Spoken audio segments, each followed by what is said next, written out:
be here, and special thanks to Jacob for hosting us. I like everyone to be on the same plane. Yeah, it's nice. We have a pretty full commission meeting today. That's great. Steve Hansen and Mackenzie Weaver had other duties to attend to, and Trish Rodriguez will be joining us later, I believe. So I wanted to start by just noting, taking note of the UN report that came out last week, noting, I guess, that our work just continues to take on more urgency than ever. Their latest assessment is that greenhouse gas emissions are still rising dangerously. Countries haven't done what they needed to do or need to do to halt those emissions.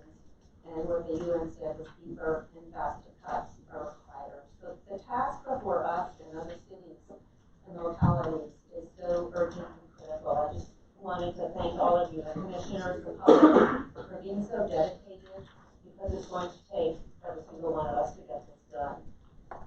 Locally, I just wanted to touch on the important decision that's coming up here in the region at the Sacramento Transportation Authority on December 12th. I think many of you are involved here in that process. They are considering a ballot measure for a tax, county-wide tax hike, and they're looking at what projects would be funded by that. So those decisions have huge implications for many reasons, but I put climate at the top of the list. So it's hugely important. Kate and I were asked to give a presentation at the Sacramento City Council a few weeks ago, which we did, and I was heartened that the direction from the City Council was to promote at the STA projects that promote safety, sustainability, and equity, which is really very consistent with this Commission's recommendations. That meeting is next Thursday, a week from this Thursday, so I'm hoping that they have a productive conversation now. Moving on to our agenda for today, as always, we have a very full agenda. We'll start with a brief progress report from Kate, followed by a panel presentation on equity as it relates to climate change. We have two esteemed speakers with us. And then we'll dive into the recommendations from the TAC on community health and resiliency. And just to remind everybody, we're not trying to take any votes today. It's an opportunity to give input into those recommendations for the next meeting. And then finally, the local government commission staff will tee up a discussion on the foundational principles or overarching principles that will be essential to implementation of our recommendations. So for those of you in the public, we'll follow the same process as usual for public comment. We'll take comment on the TAC recommendations on community health and resiliency, and on the discussion on foundational principles during those agenda items. And then we'll take public comment again at the end of the meeting on general matters that aren't on the agenda. So the comment cards are at the table, and you can turn them in to Grace, whose hand is up, as soon as you're ready. So any questions from the commissioners before we get started? All right, looking good. Turn it over to Kate, Director of LGC, for the progress report. Okay, really quick update on where we're at outside of these commission meetings. So we have the Finance Technical Advisory Committee. We'll be launching on December 12th. We've got a great list of folks that are going to be engaged on helping us figure out how we implement and finance all the projects and the strategies that we've discussed so far. Business Roundtable, we've been conducting meetings. Julia Burrows and Meg Arnold are leading that effort, and we're working with chamber staff on that, which we really appreciate. So they will report back in March. Community engagement, we've had the Equity Roundtable, which has convened. They've reviewed all the strategies to date, including the Community Health and Resiliency Technical Advisory Commission's recommendations, which we'll be discussing today. So those have already gone through the Equity Roundtable for input and vetting. So we really appreciate all their work, and we're going to hear from Jackie Cole about some of the comments we've received from the roundtable. We'll also be hearing updates from both cities on where they're at in their climate action planning process. We continue to work closely with city staff, and we'll continue to ensure that the input they're receiving goes into our process and that we're we're leveraging all the outreach efforts to make sure that they're informing both the processes. We're also continuing to engage the public through public comment periods at these meetings, and then also we have the website where we were getting public input as well. We had surveys that took place earlier this year. So there are a lot of different ways that we're engaging the community and getting input, which feeds into the TAC process and ultimately the strategies as well. And then finally, I want to share with you our timeline for where we go from here. Can you advance the slide on that? We have our 3 final meetings scheduled. All the commissioners should have gotten those, and they should be on the website as well. The vote will be February 3rd, March 11th, and May 13th. And as you can see, this is our process for moving towards our final recommendations report in May. You'll see that we'll have the finance track, the business roundtables will continue to be, and then really critically, we will do our integration process. So we recognize that across mobility and built environment, community health and resiliency, there's a need to have those strategies aligned and to make sure there's integration, because we know there is a lot of natural overlap. So we'll be working with the TAC leads to make sure we don't have any big gaps and to make sure those strategies align and leverage across the sectors to get the most impact. So that's our plan for the rest of the year and moving into 2020. Great, thank you, Kate. Questions for Kate? Okay, I'm going to take a break from the agenda. Our mayor from Sacramento, Mayor Steinberg, joins us today, which Yes. is wonderful, and he's going to say a few words. Thank you. Thank you, Madam Chair. Thank you to the entire commission. I only came here for 2 reasons today. One is to say thank you to the members of the commission, the very hardworking staff, and the members of the public for engaging in such a serious and impressive manner on these issues. When we started this now over a year ago, I was not sure whether or not this would just be another commission that would meet a few times and how much public interest there would be.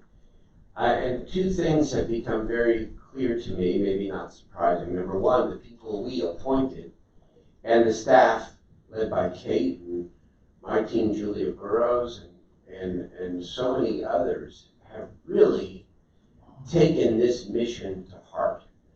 And when you combine that with the second piece, which is that the public is understandably and rightfully not just interested, but passionate about Sacramento, Greater Sacramento, being in the lead on climate change, this has been a most impressive endeavor thus far. And I want to just come midway through, if you will, to say thank you that we recognize the work. It is actually informing our policy decisions and discussions at City Hall. I know the same is true in West Sacramento, and I hope that this work and the recommendations will spread more broadly through the region, whether it's through Green Means Go and our other regional initiatives. The second thing that I just wanted to say very briefly is, as I look at this timeline, which is appropriate and aggressive, that I hope when it comes to the final recommendations, that there is a lot of thought given to actual implementation of the recommendations. Horton and I were talking about that a moment ago, and we've been talking about it a lot. And I suppose I'm informed a little bit by my other experiences in government, where big initiatives have actually led to raised a lot of money. For example, I think about the work I've done in the mental health arena, Mental Health Services Act, raised a lot of money and done a lot of good.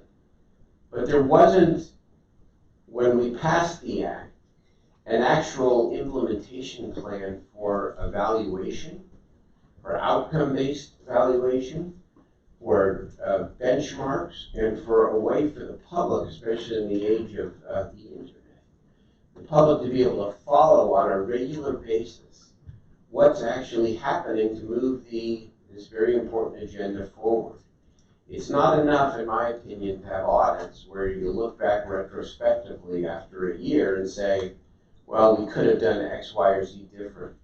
And I just would commend the commission.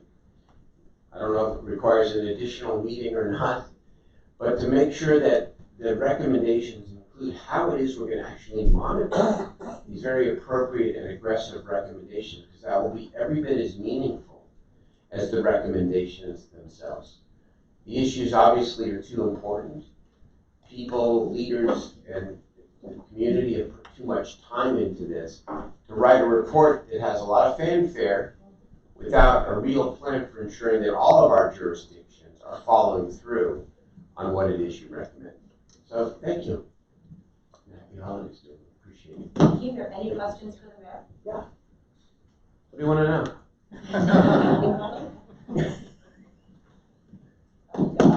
Okay, thank you for being here.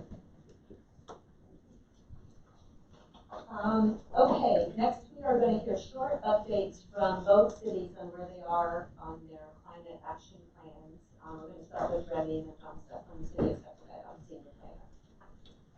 Thanks, Remy.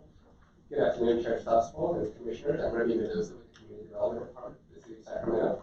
At the October 23rd Commission meeting, my colleague Matt Hurdle provided an overview of the Phase 1 Community Plan Outreach that has been completed to date and the key issues and opportunities that have been identified by the community.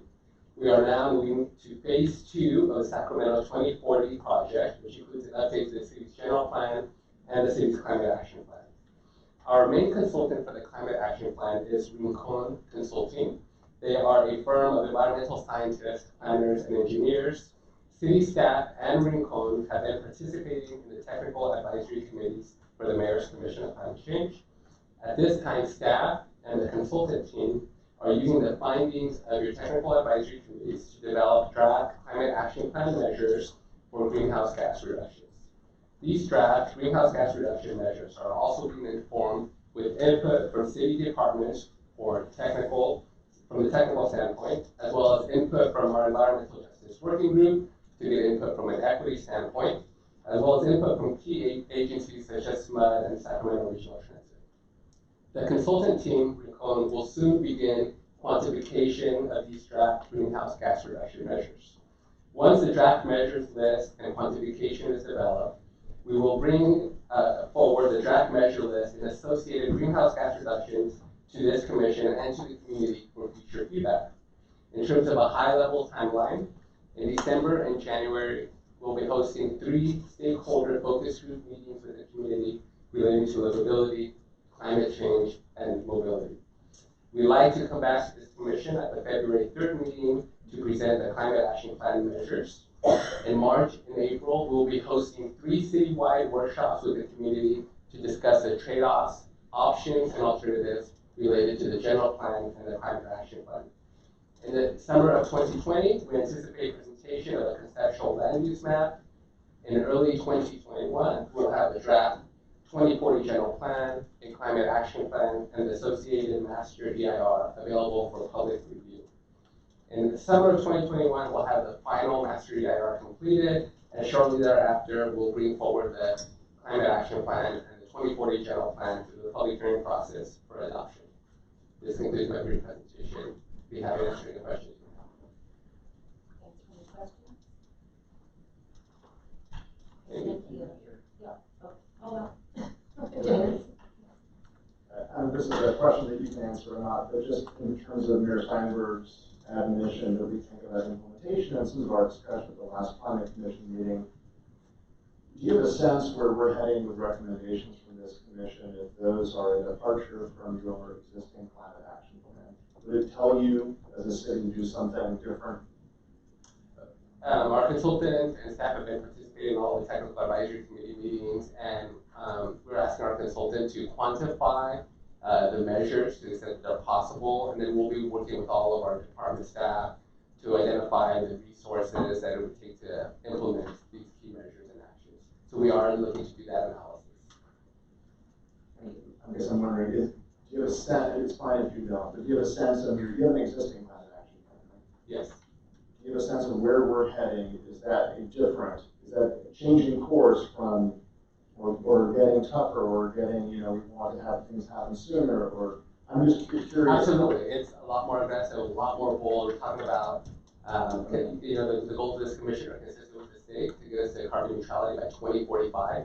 In order to do that, we're going to have to undertake some big measures, and we're certainly looking at that as part of our climate action plan, consistent with a lot of the recommendations that are coming out of this commission. We'll be looking at the same sectors of built environment, mobility, and public health and resiliency as well.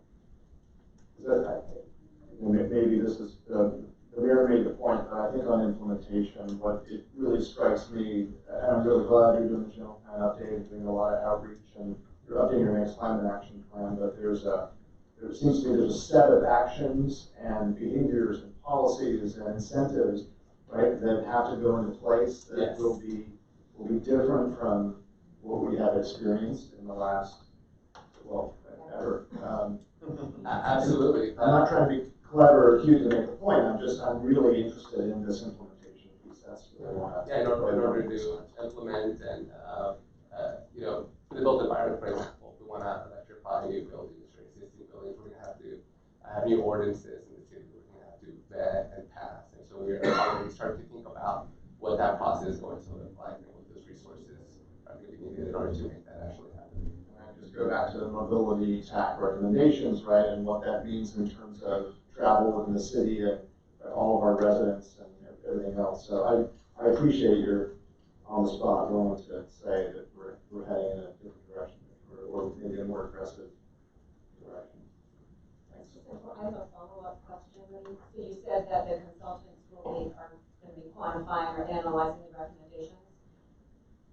When will that be done? And is that something that could be brought back to the commission or to the tax so that we could have that information before we put out a final report? We'd like to bring that back to this commission at the February 3rd meeting, if that's possible. There's room on the agenda. Yes. Okay. And that would be on the built environment and on mobility? Correct. Lauren? I still have a couple of concerns. If you're focused so much on 2040.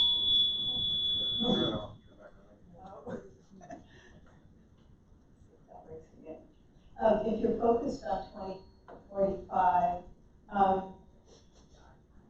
we all know that that's too late. And I'm wondering whether you're doing interim goals so that we can at least get half of the carbon out of the system by 2030, at least half. Yes, consistent with state regulations, we're looking at 40% reduction below 1990 levels by 2030. But then also trying to get to carbon neutrality by 2045 as soon as possible. Right, I'm just suggesting that you do some analysis to see how you can speed that up. So Absolutely. that you get at least to 50% by 2030. My other question is, if you identify some implementation, do we need to wait till 2021 when the climate action plan comes out to make those ordinance changes? Can we start making changes right now so that we're ready to really fly in 2021 when the climate action plan comes out? I believe there was direction from our council to move forward with ordinances ahead of the climate action plan. That is something that could be done. Okay, great, thank you again. Okay, next is Dave. Sorry, it's like the option. Did someone have a question? Okay, next is David Tiller from West Sacramento. Good afternoon. Yes, thank you for having me here. We have formally commenced our climate action plan efforts. We've had our initial kickoff meeting. We're in data gathering phase and developing some of our key outreach strategies. We are working with AECOM and Jackie Cole on these matters. I expect that we will be using the recommendations that this commission has identified thus far as our basis for how the CAP goes. And then we're now trying to, since many of those have been out there for a while, we're trying to figure out, okay, well, what do these really mean and how do we really implement them in the real world? We'll probably wrap this up probably around this time next year, but in the interim, we're not waiting to deliver it all to our elected officials and decision makers. Then our city manager and his executive staff will be having their annual retreat actually next week.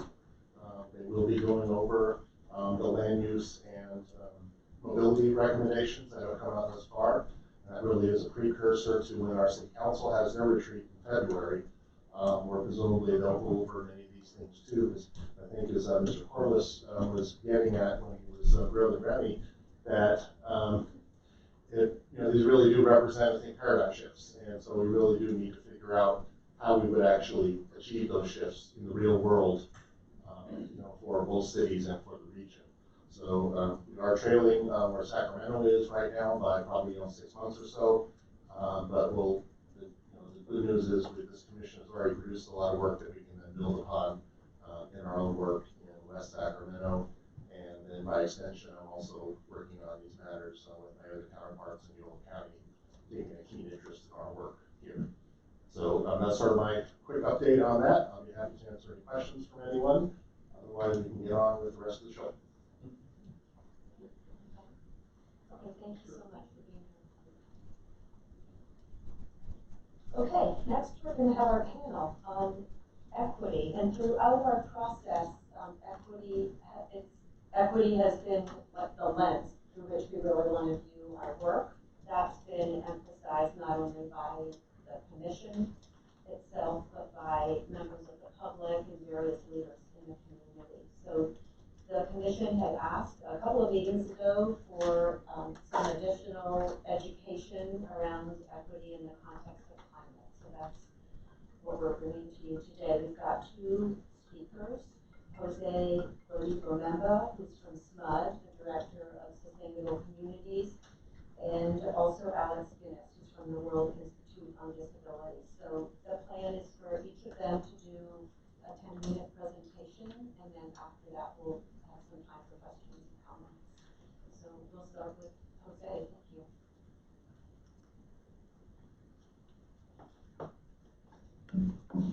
Good evening. I'm Jose Bonemba. Very happy to speak with this panel, and definitely we'll try to go fast so there's more time for some conversation and question. I guess the first question is, some people may wonder why is SMUD involved and engaged in the sustainable communities equity conversation overall? Why would an electric utility really be focused on environment and climate change? And I think that one could argue that climate change, environmental injustice is really the new civil rights conversation for this century.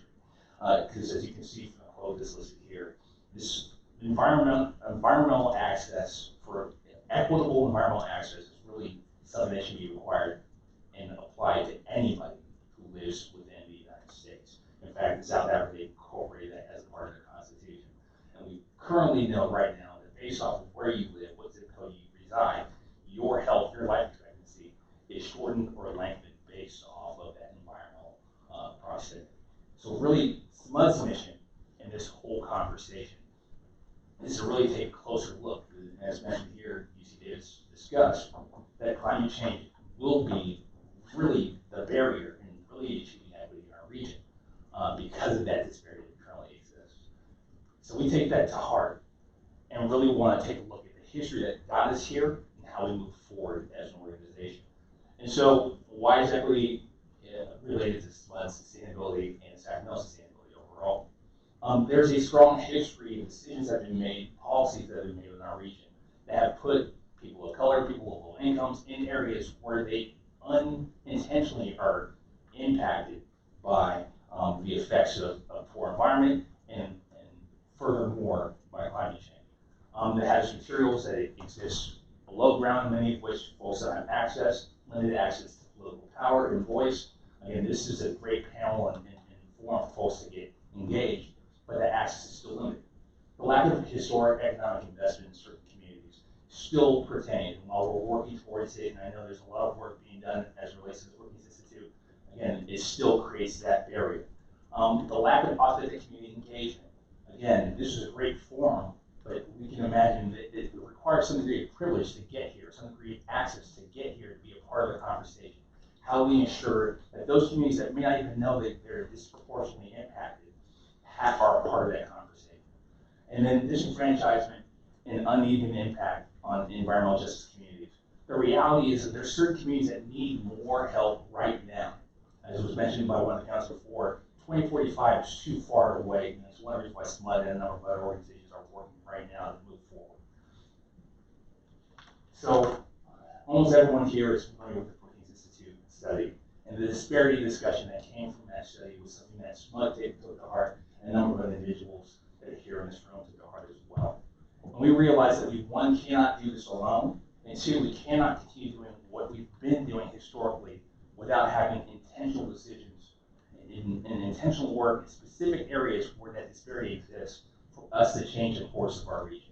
The reality is the communities that have been doing well continue to get better. Those that have been falling behind are falling further and further behind within our region at a faster rate than other cities of our size. So SMUD's taking forward our core principles, which is really about enhancing the quality of life for all of our customers and taking that forward. And again, the leadership of our orchard has taken us to this point. So I'm very happy to be leading and a part of the Sustainable Communities Directive, but it's really a part of work that we've already been doing, but taking a different look, a different lens at how we approach that work. Rather than working in a silo, we're trying to work in a collaborative nature with organizations in the region to help solve this bigger problem. So from our perspective, Sustainable Communities really addresses some of the climate change impacts by attacking all of the components, because if we focus purely on the environmental component and not on social well-being, not on economy, not on the healthy environment component, and specifically the mobility conversation, we are only taking one small bite at the apple. It's from our perspective, by looking at all these key factors and addressing folks at the needs that they currently have, that we can have a greater collective impact on addressing this issue. So again, there's been a lot of work done in this region, and I want to commend those individuals who are involved in the original rollout of the environmental justice mapping for the state and the region. It was a great first step for us to identify key environmental indicators that were impacting historically underserved communities. And you can see those listed on the PowerPoint on your left. And talk also about the specific population characteristics that were indicating historically of underserved communities that were unevenly impacted by climate change. But the question was really being asked at SMUD, does this evaluation currently meet our specific region's needs? Because as we started to evaluate the environmental justice mapping information, as well as the vulnerable communities mapping information, and disadvantaged communities mapping information, and the low-income mapping information, we started to realize that we were leaving certain areas out based off of these very specific technical definitions. While the methodology that was used for the environmental justice criteria is very sound, it did leave out some key criteria as it relates to race, as it relates to ethnicity, and some of the other historic factors that really impact the environmental justice conversation. So one of the things we were trying to do with SMUD is take a look at how can we use the information that we have in front of us, and also publicly available information that help make better decisions from an investment and perspective at SMUD's, from SMUD's perspective, and also from a regional perspective. How we contribute to the regional prosperity conversation overall. So one of the things we took a look at was all of these different factors and trying to figure out how we have a more comprehensive evaluation. How we take a look at environmental justice, social issues, health equity, and health disparity conversations, and do it collaboratively. It's with that, over the last year, we've been working very closely with UC Davis, with our staff at SMUD, and we've developed a draft heat map, which we believe that provides a more locally accurate way for us to prioritize where our investments go as it relates to addressing issues with equity and climate change and environmental justice, as well as other social ills that are indicators to those key components. So what we've done is work with our team when this is still being finalized. We'll be able to release this in the first quarter of 2020. This will be a resource that can be used by the entire community to help us make sure that we're aligning our efforts collaboratively with our partners in the areas that need it the most. And so, for example, if you take a look at the map behind you, and this is a draft map, while there are some consistencies with the previous environmental justice map, there's some areas, particularly along the Highway 99 corridor, where we're able to better identify the specifics of what needs to occur for schools there, what needs to occur for residential households based off of the information that we have. And this will be a live GIS map that folks will have access to in the first quarter of 2020. So what is our overall methodology? As mentioned before, we're really trying to make sure that as we take a look at the equity conversation, that one, any idea or project or initiative that's aligned with SMUD's core values, which really has to do with enhancing the quality of life in an equitable manner, those are the types of projects and partnerships that we're looking to develop. And the key word in this process is partnerships. We really are trying to make sure we're walking alongside other folks who are doing great work. I'll just reference Mr. Teal, the great work that his organization does. We want to be able to walk alongside with his organization and make sure that our investments and their investments are aligned so we can have a greater impact and actually move the needle. This region gives so much, but we've found from the statistics that we haven't seen the improvement that's commensurate with the investment. So we're trying to see if we can change that by that partnership model. So looking at conveners, folks who bring people to the table. We work with Valley Vision and Meg and her team. We're really excited about some prospects we have coming in 2020. We want to look at some alignment from a funding resource perspective, but also from an intelligence and research capacity perspective. Now, Alberto and his team has brought a lot to the table. We've worked in alignment on some projects. The Clean Card for All project, we were able to provide some support, and they led the effort in bringing that to the region. How do we play a role? In that case, we were in the back seat. We sometimes will be in the front seat. But the bottom line is bringing those resources to areas that need it. And lastly, we're trying to work with implementers, folks on the ground that can actually do the work. Finding those nonprofits, finding those for-profit organizations that do great work, and leveraging their talent and their relationships in the community. So it's not a top-up conversation, but it's a side-by-side conversation. And we found some successes that we'll share in the next few slides. And the reality is that we're trying to do the work now. As mentioned by the mayor beforehand, we can't wait. The need in a lot of these communities is right now. In fact, it was yesterday. So we're trying to figure out how can we have target and need-based programs that result in triple bottom line effects. Because while we discuss environment, and while we discuss quality of life, one of those key components is the economy. We have to make sure that we're looking at not just environmentally sensitive projects, but projects that bring work and jobs to the area. So here's just a real brief sample of the partners that we've worked with. We've established over 42 MOUs with local organizations, and we've moved forward with those fairly effectively, and we're looking to double that next year. Here's a list of some of the accomplishments we've had over the last year. And again, this is our pilot year of the program, and we're really excited, and I'm happy to answer any questions about those as well. So ultimately, what we're trying to do as part of this initiative is make sure we're contributing to the regional prosperity and equity issue by playing our role and looking for folks to play their role alongside of us. We will be establishing a formal framework that's rolled out with that heat map in the first quarter, and then how we leverage collaboration to have a greater impact and measure that with metrics. So I'm happy to answer any questions. Again, thanks for the opportunity to share with us. Great, thanks for your presentation. I think we'll hold questions until we hear from both speakers, just so we can monitor the time a little bit. Great presentation, thank you. Okay, next we'll hear from Alex Guinness from the World Institute on Disability.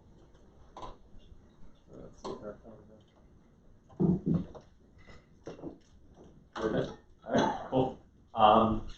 Hello, everyone. Thanks for having me out. And coming all the way from Berkeley, I probably won't be able to stay too late because of the train, but my email is up there, and also for any commissioners that are interested in learning more about the connection between climate change and disability specifically, I invite you to go to wid.org/climate is where we have a lot of the informational resources on there.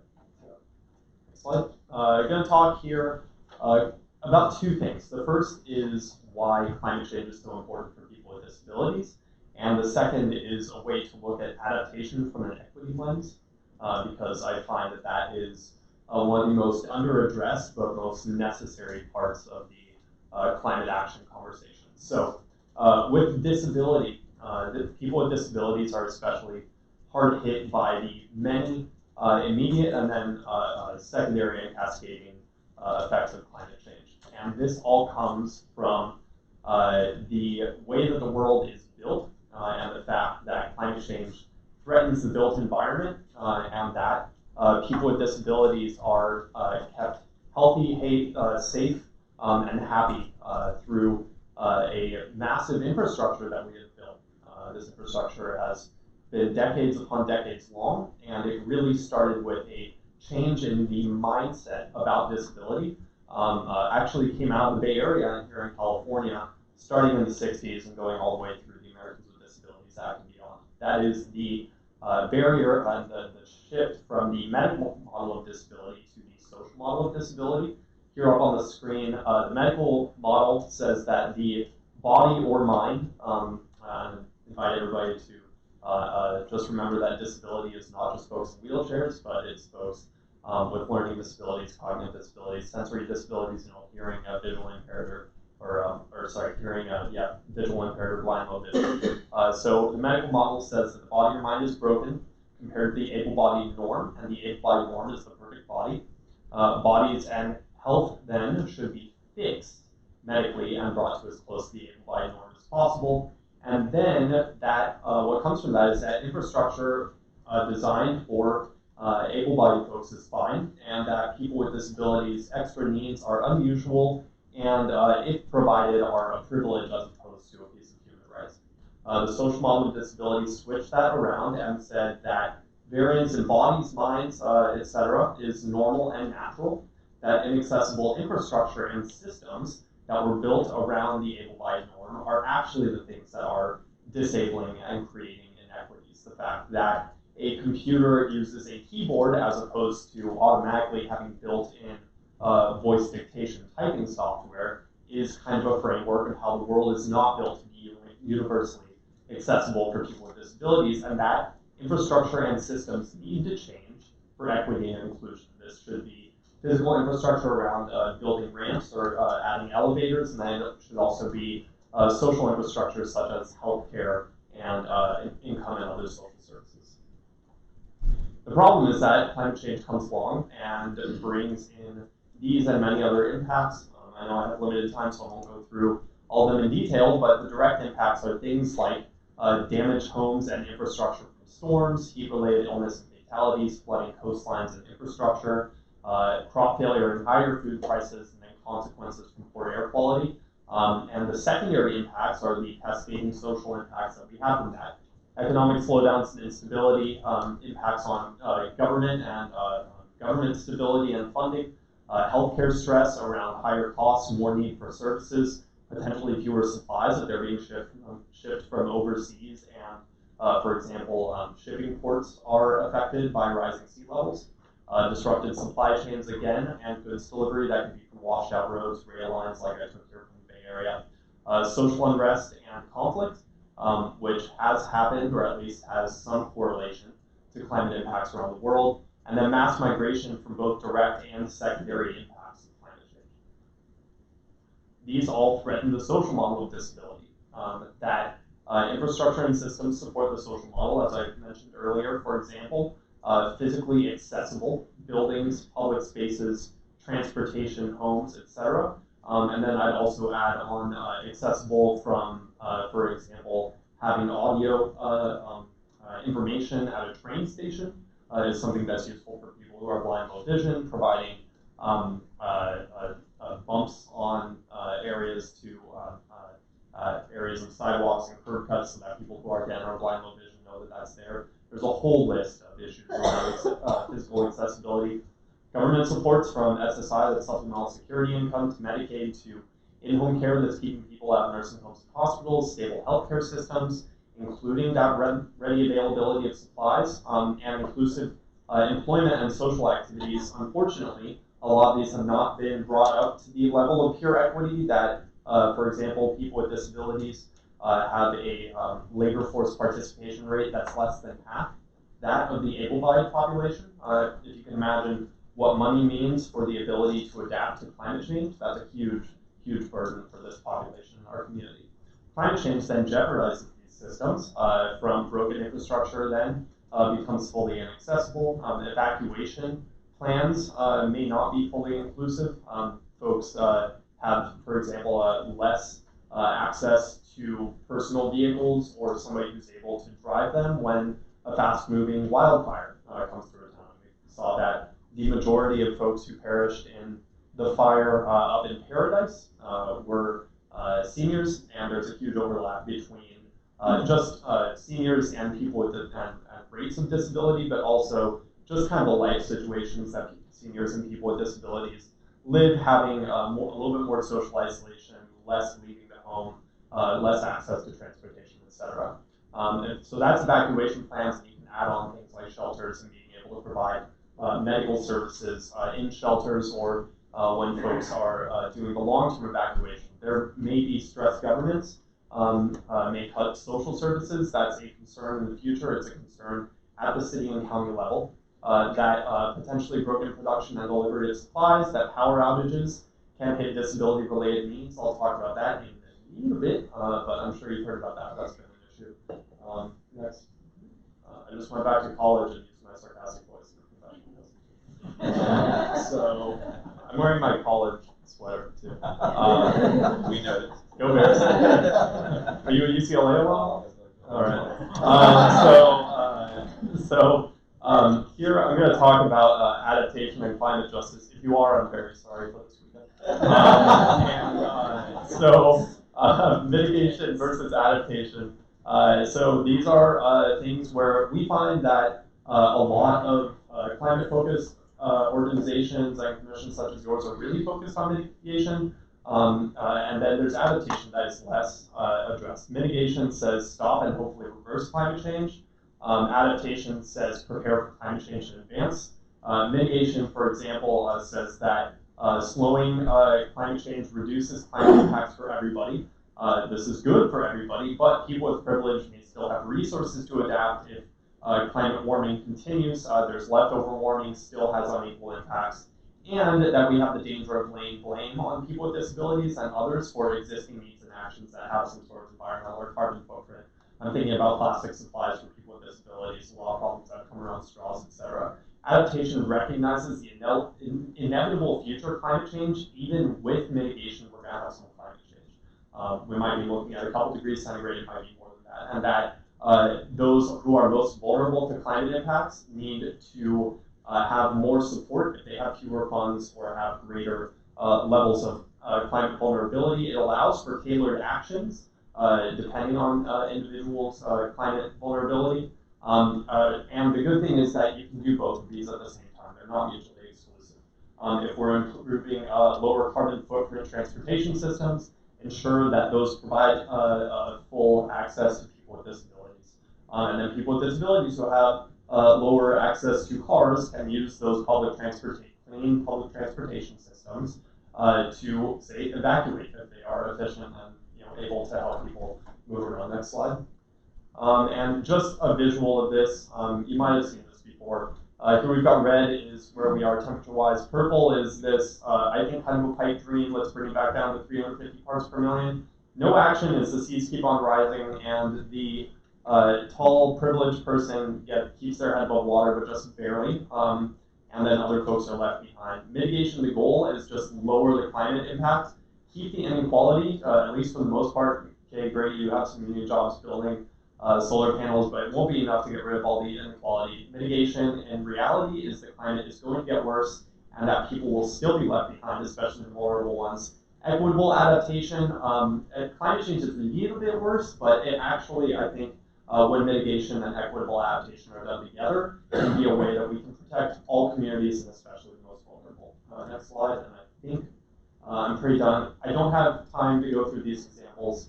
I invite you all to check out the slides later and go through them all. And I guess time for the panel section. Is that right? Okay, cool.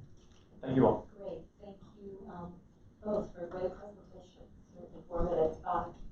If you have time for some questions. I had a question, Alex. And questions for either one of them. This is a question for Alex. Alex, this is April. I don't know each other, but for the record, April, Resources for Infinite Living.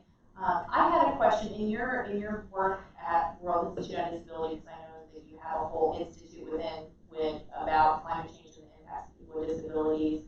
Have you seen examples of communities that have started working on the equitable work that your last slide talked about, the mitigation and the action leveling that out, the proactive and the reactive leveling that out, and any case studies that you think that this commission should learn from? Yeah, I would invite, there's been a lot of policy prescriptions that came out of the Partnership for Inclusive Disaster Strategies, especially in the wake of the natural disasters recently in the Southeast and Puerto Rico, for creating inclusive disaster response at least. I think that there needs to be more for the other impacts of climate change, the secondary impacts that were listed earlier. A broken setup, I actually view the public safety power shutoffs as a form of ad hoc haphazard climate adaptation in their own right. There obviously were impacts around the upkeep of the electrical system, but a certain part of this is increasing Diablo winds and Santa Ana winds that are coming from climate change. So we have that, the combination of degrading infrastructure and increased climate impact is making it so that the utilities are trying to avoid a disaster sitting, but they're cutting off power for everybody and weren't aware of how to notify the people that have major electrical needs for their health needs, such as oxygen concentrators or other ventilator equipment. Or I myself live in a multi-story apartment unit. The elevator goes out, I'm stuck at home, right? That was something that was put together as an adaptation measure that didn't from the get-go say, oh wait, how do we build equity into this disaster mitigation kind of climate adaptation measure. There's been work going through the PUC on how to do outreach to people with disabilities. There's kind of some money that's been thrown at long life batteries and then also transportation for folks. It's not enough money. It's not enough being done, and that's certainly something that needs a better adaptation. Luckily, there are a lot of disability advocates around the state, and I know April knows a good amount of them that are involved in this and are putting forward their proposals.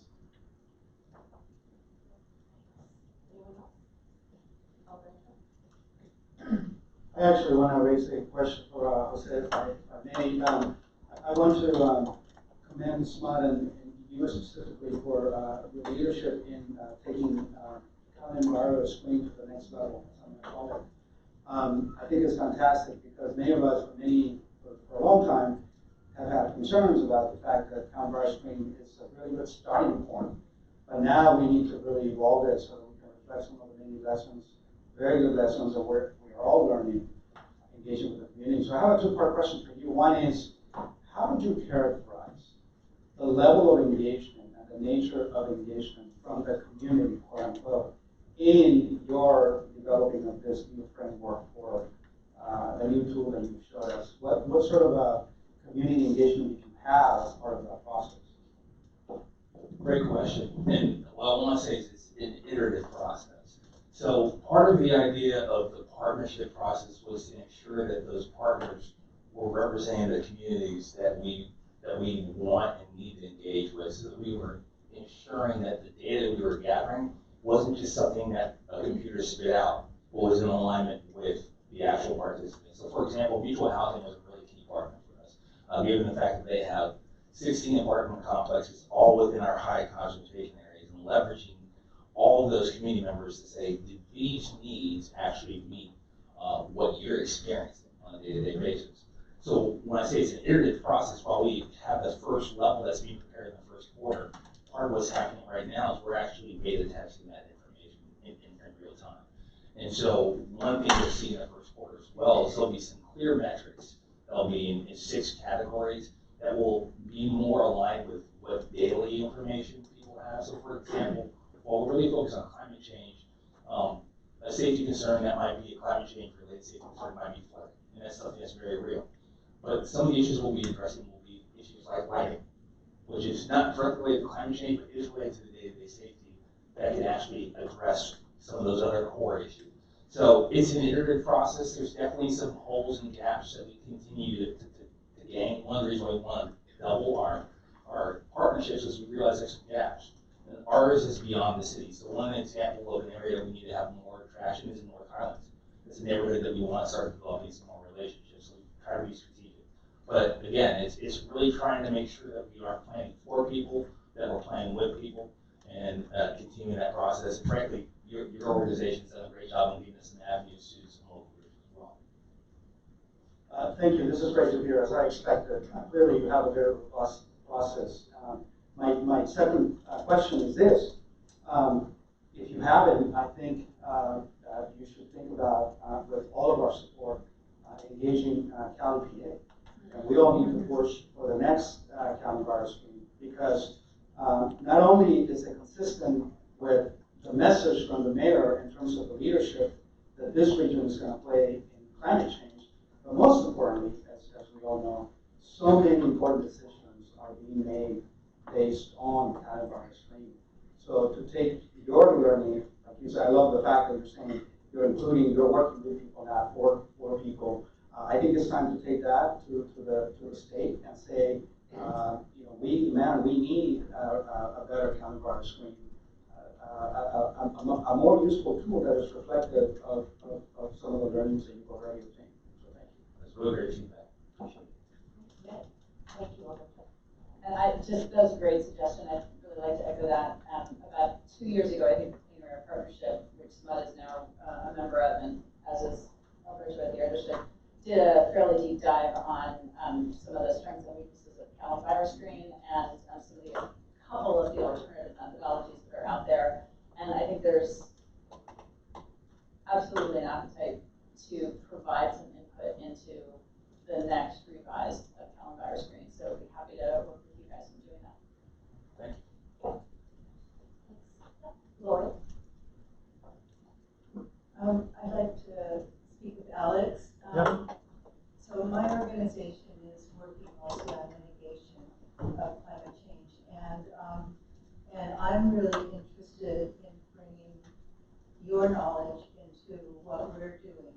And I wonder if you can provide some background on how we as a commission and just the general public can make decisions that will help with both, because I'm a strong believer in mitigation, but climate change is happening and we do need adaptation. We can't pretend that it's not going to affect us. So will you provide some resources and do you have any specific ideas on how, on things that we should consider as a commission to go into the climate action plan for Sacramento? Yeah,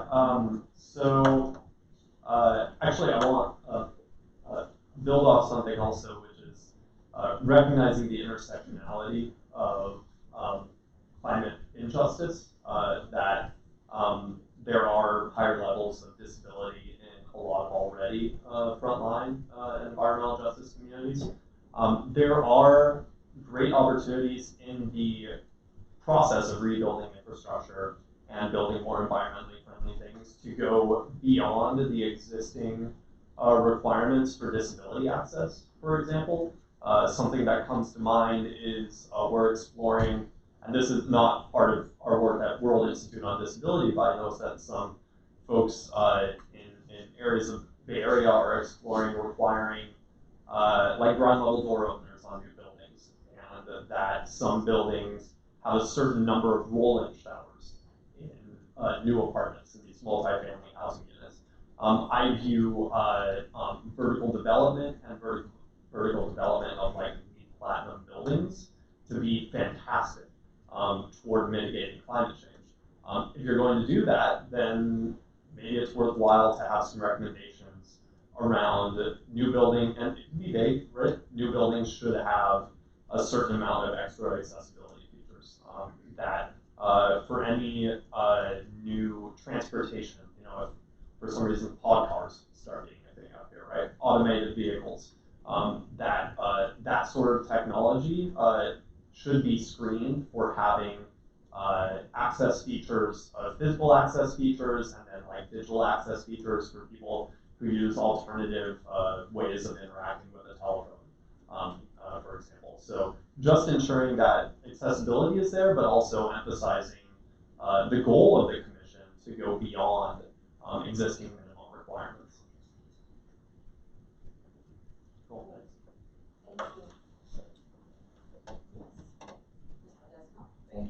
thank you both for your presentation. I'm only kidding you about the sweater because my wife is a Bear alumni and I'm here for pretty much 2 weeks. So thanks.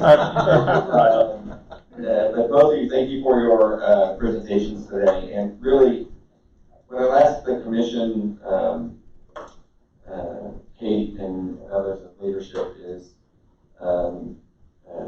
this is really great information. And for us as a commission to think about the recommendations we're making, it's really going to be incumbent upon the cities individually come back and think about, I think the point made earlier about implementation is really critical.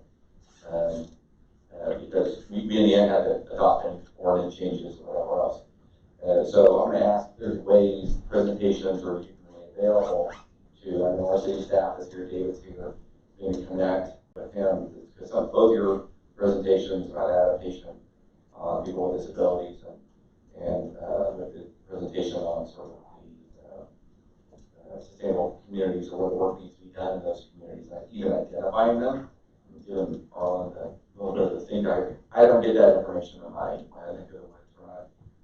You don't cross over our side of the river. So I'm trying to figure out a way we can at least get the knowledge where you came from or how we can maybe on our side bridge that gap and maybe get a little bit of help from you in terms of just building a base to where we can better understand and other members of my community that are here and where a lot of our cities in areas where it's older infrastructure, finding funding for that older infrastructure in and of itself is to get even on disability related issues. It's hard enough, let alone thinking about changes for climate change and addressing those issues. So it's just something that we need to be better informed and see how we can leverage these resources to better inform our decision making in our government.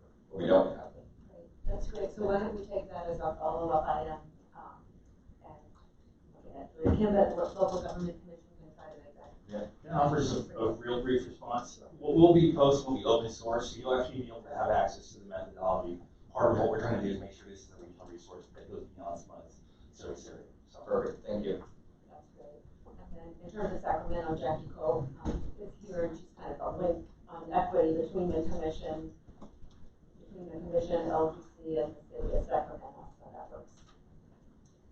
Okay, there aren't any other burning questions. I think we'll move on. Welcome, Trish. Thank you, Jose and Alex, both very much. Great information. Thank you. So we appreciate you being here. We'll have access to the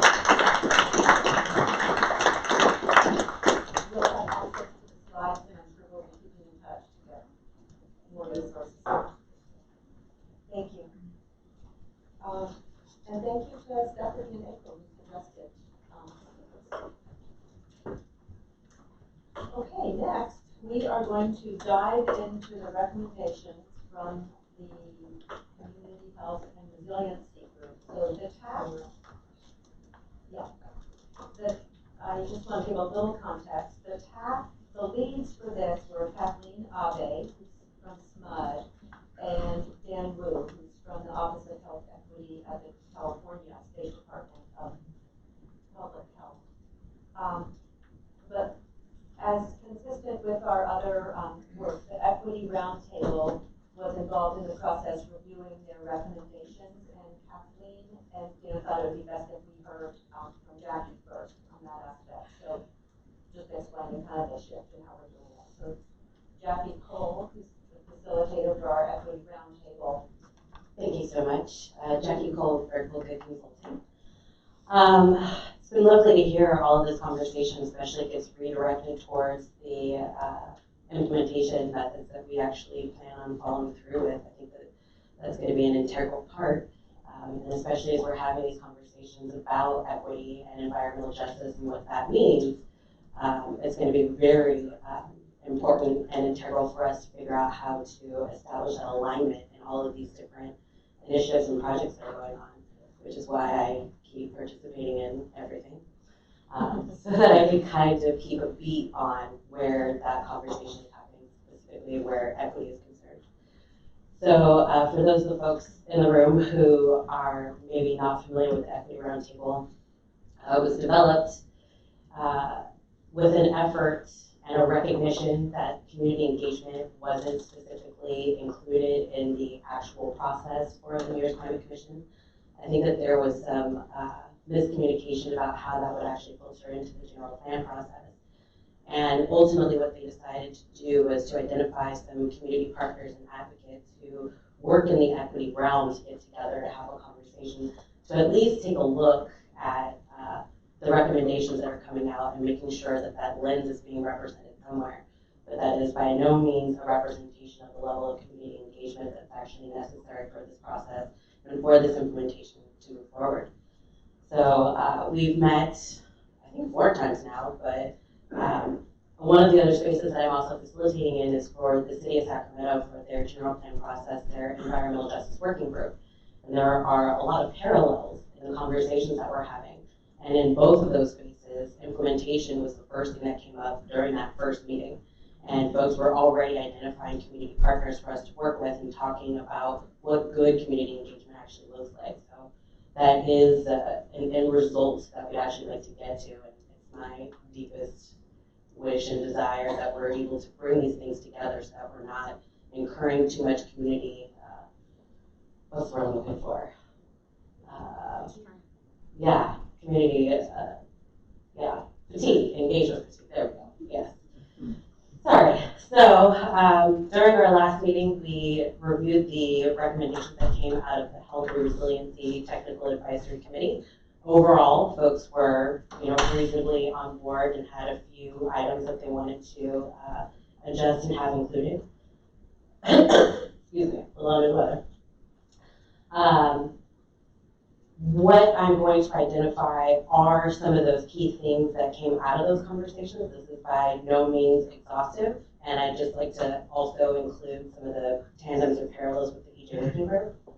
So the first is the resources and infrastructure for a basic community. And one of the things that we noticed there was that in having this conversation about what it means to have an equitable and just transition requires that we are actually providing adequate support for residents and making sure that we're providing an opportunity for their basic needs to be met. And that coincides with the conversation that we've also been having about anti-displacement. So as we're making these improvements, how do we make sure that our communities are able to make those transitions? The second one was addressing tree canopy disparity and food deserts. And that was similarly a conversation about barriers to stewardship. So understanding that, for some of these community members, we've got a very big vision and dream about how we want to implement, 500,000 new trees. But what does that mean for water? What does that mean for actual stewardship of that? How do we make sure that that's a sustainable model? The roundtable was overall very supportive of the urban forestry and sustainable food system strategies, and they highlighted specifically the importance of focusing on communities that lack access to trees and healthy food options. And then we moved into a conversation about urban beautification and neighborhood revitalization, which in tandem has been similar to the conversation that we're having about corridor revitalizations. But specifically what we leaned into was how to create preventative measures to discourage illegal dumping and opportunities for, more coordinated cleanup days. How do we make our process more preventative as opposed to punitive? And then specifically taking a look at shade trees, active community spaces, and other revitalization strategies that can help address this beautification concern. And then making sure that the needs are implemented in parallel with anti-displacement and gentrification policies. And then the last two were workforce development, in particular for our low-income communities and partnering with existing organizations. And again, that works in tandem because the city is specifically trying to identify what inclusive economic development is. The diversity manager is focusing particularly on workforce development and coordination with our youth. That's the direction that we're heading in. That was, definitely something that we touched on in our space. And then using some of those opportunities where we're talking about beautification to actually create jobs. So expanding urban forestry and urban agriculture programs. And then for the partnering with existing community organizations that, we've got one of the highest concentrations of nonprofit organizations in the nation. So we we aren't suffering for partners who are working very extensively on this, and how do we leverage those relationships to be as effective as we possibly can. And I have more notes, but I see I'm being called off, so if you have questions. That's it first. Thank you, I have a question. Thank you. Now, do you feel like the Equity Roundtable's input has been incorporated into the recommendations that we're seeing today? Or? Yes, they've been very fantastic about providing the feedback that we, have in those rooms. And we recognize that by the time that we're taking a look at these recommendations, that they've already been vetted in a different space. So what we're mostly looking to do is to identify those blind spots that folks aren't necessarily thinking about that we're going to have to tackle specifically in implementation. Okay, great, thank you. Okay, but there may be more questions after the implementation. Great, okay, Kathleen and Dan.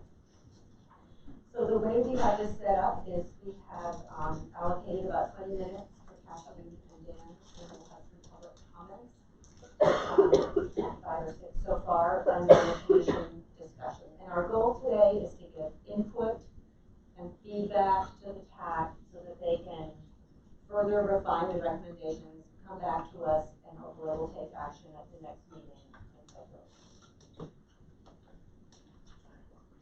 All right, take it away. All right.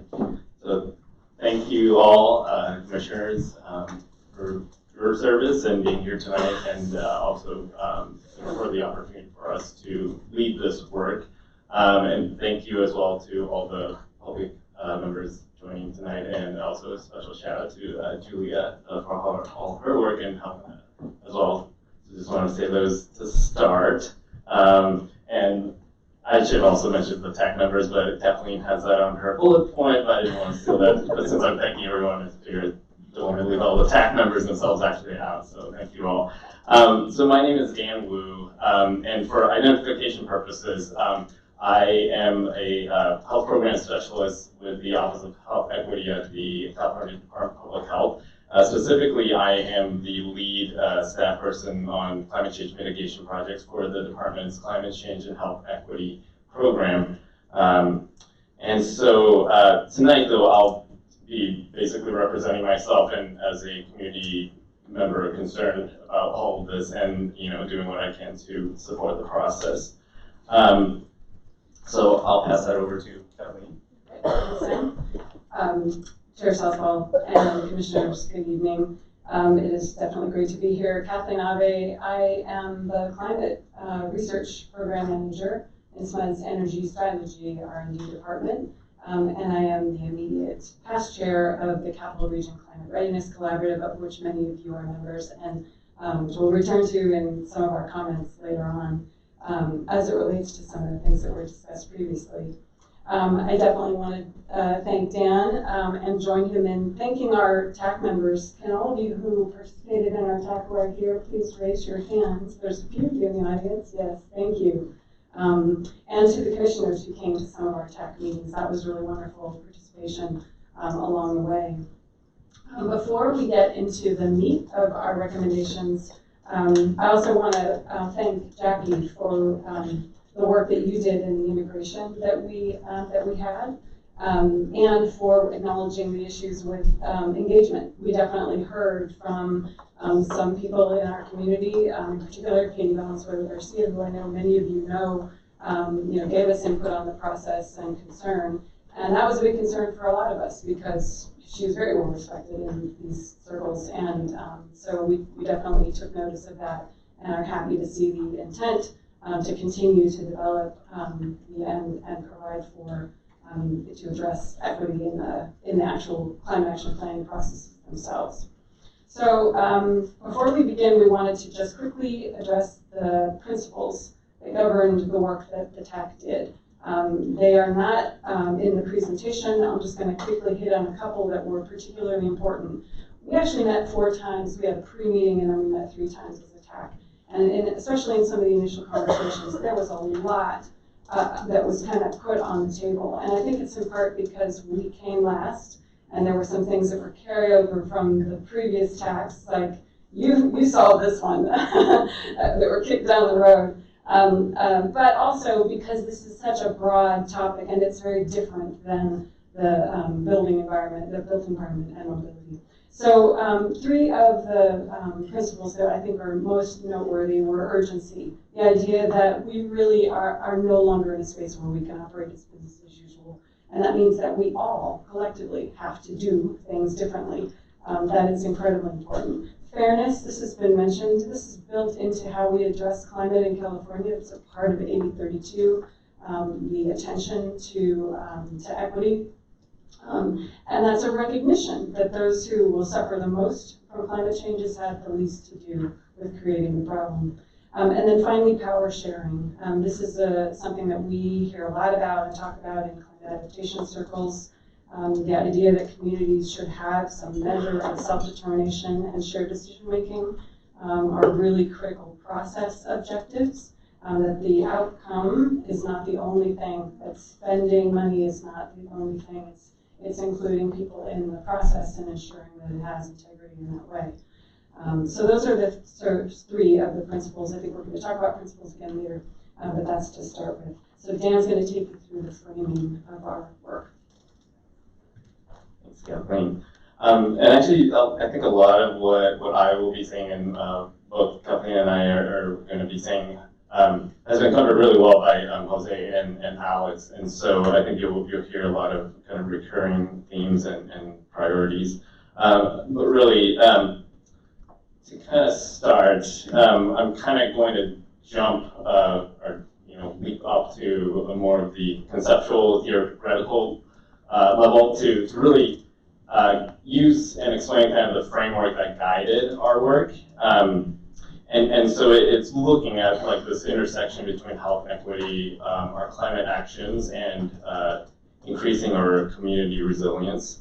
And there are basically 4 key points that I wanted to convey in this kind of framing part of the presentation. First, from a public health perspective, there's been consensus around the fact that climate change and health inequities are the greatest global health threats of the 21st century. And I think that is applicable to our state and regional and local levels as well. The next point is that everyone will be impacted by climate change, but those most vulnerable will be hurt first and worst. The third point is that health inequities and greenhouse gas emissions that drive climate change actually share many of the same root causes. So I'll go into that a little bit, but the main point really is that because they share a lot of the same root causes, that actually that presents an opportunity to address these issues together. And finally, the fourth point really is that tackling climate change could be the greatest global health opportunity of the 21st century, again, applicable to the work that we're doing here with Commission. So in terms of climate change and health impacts, I won't go into the details since Alex described those really well, but I did want to just highlight that mental health impacts is one that is often described as kind of under focused on, underappreciated, and kind of missed in many of the discussions. And that no matter what the physical risk or impacts that our communities and individuals face, that there is usually always some sort of mental health component to it. And so that is just a special highlight that I wanted to note.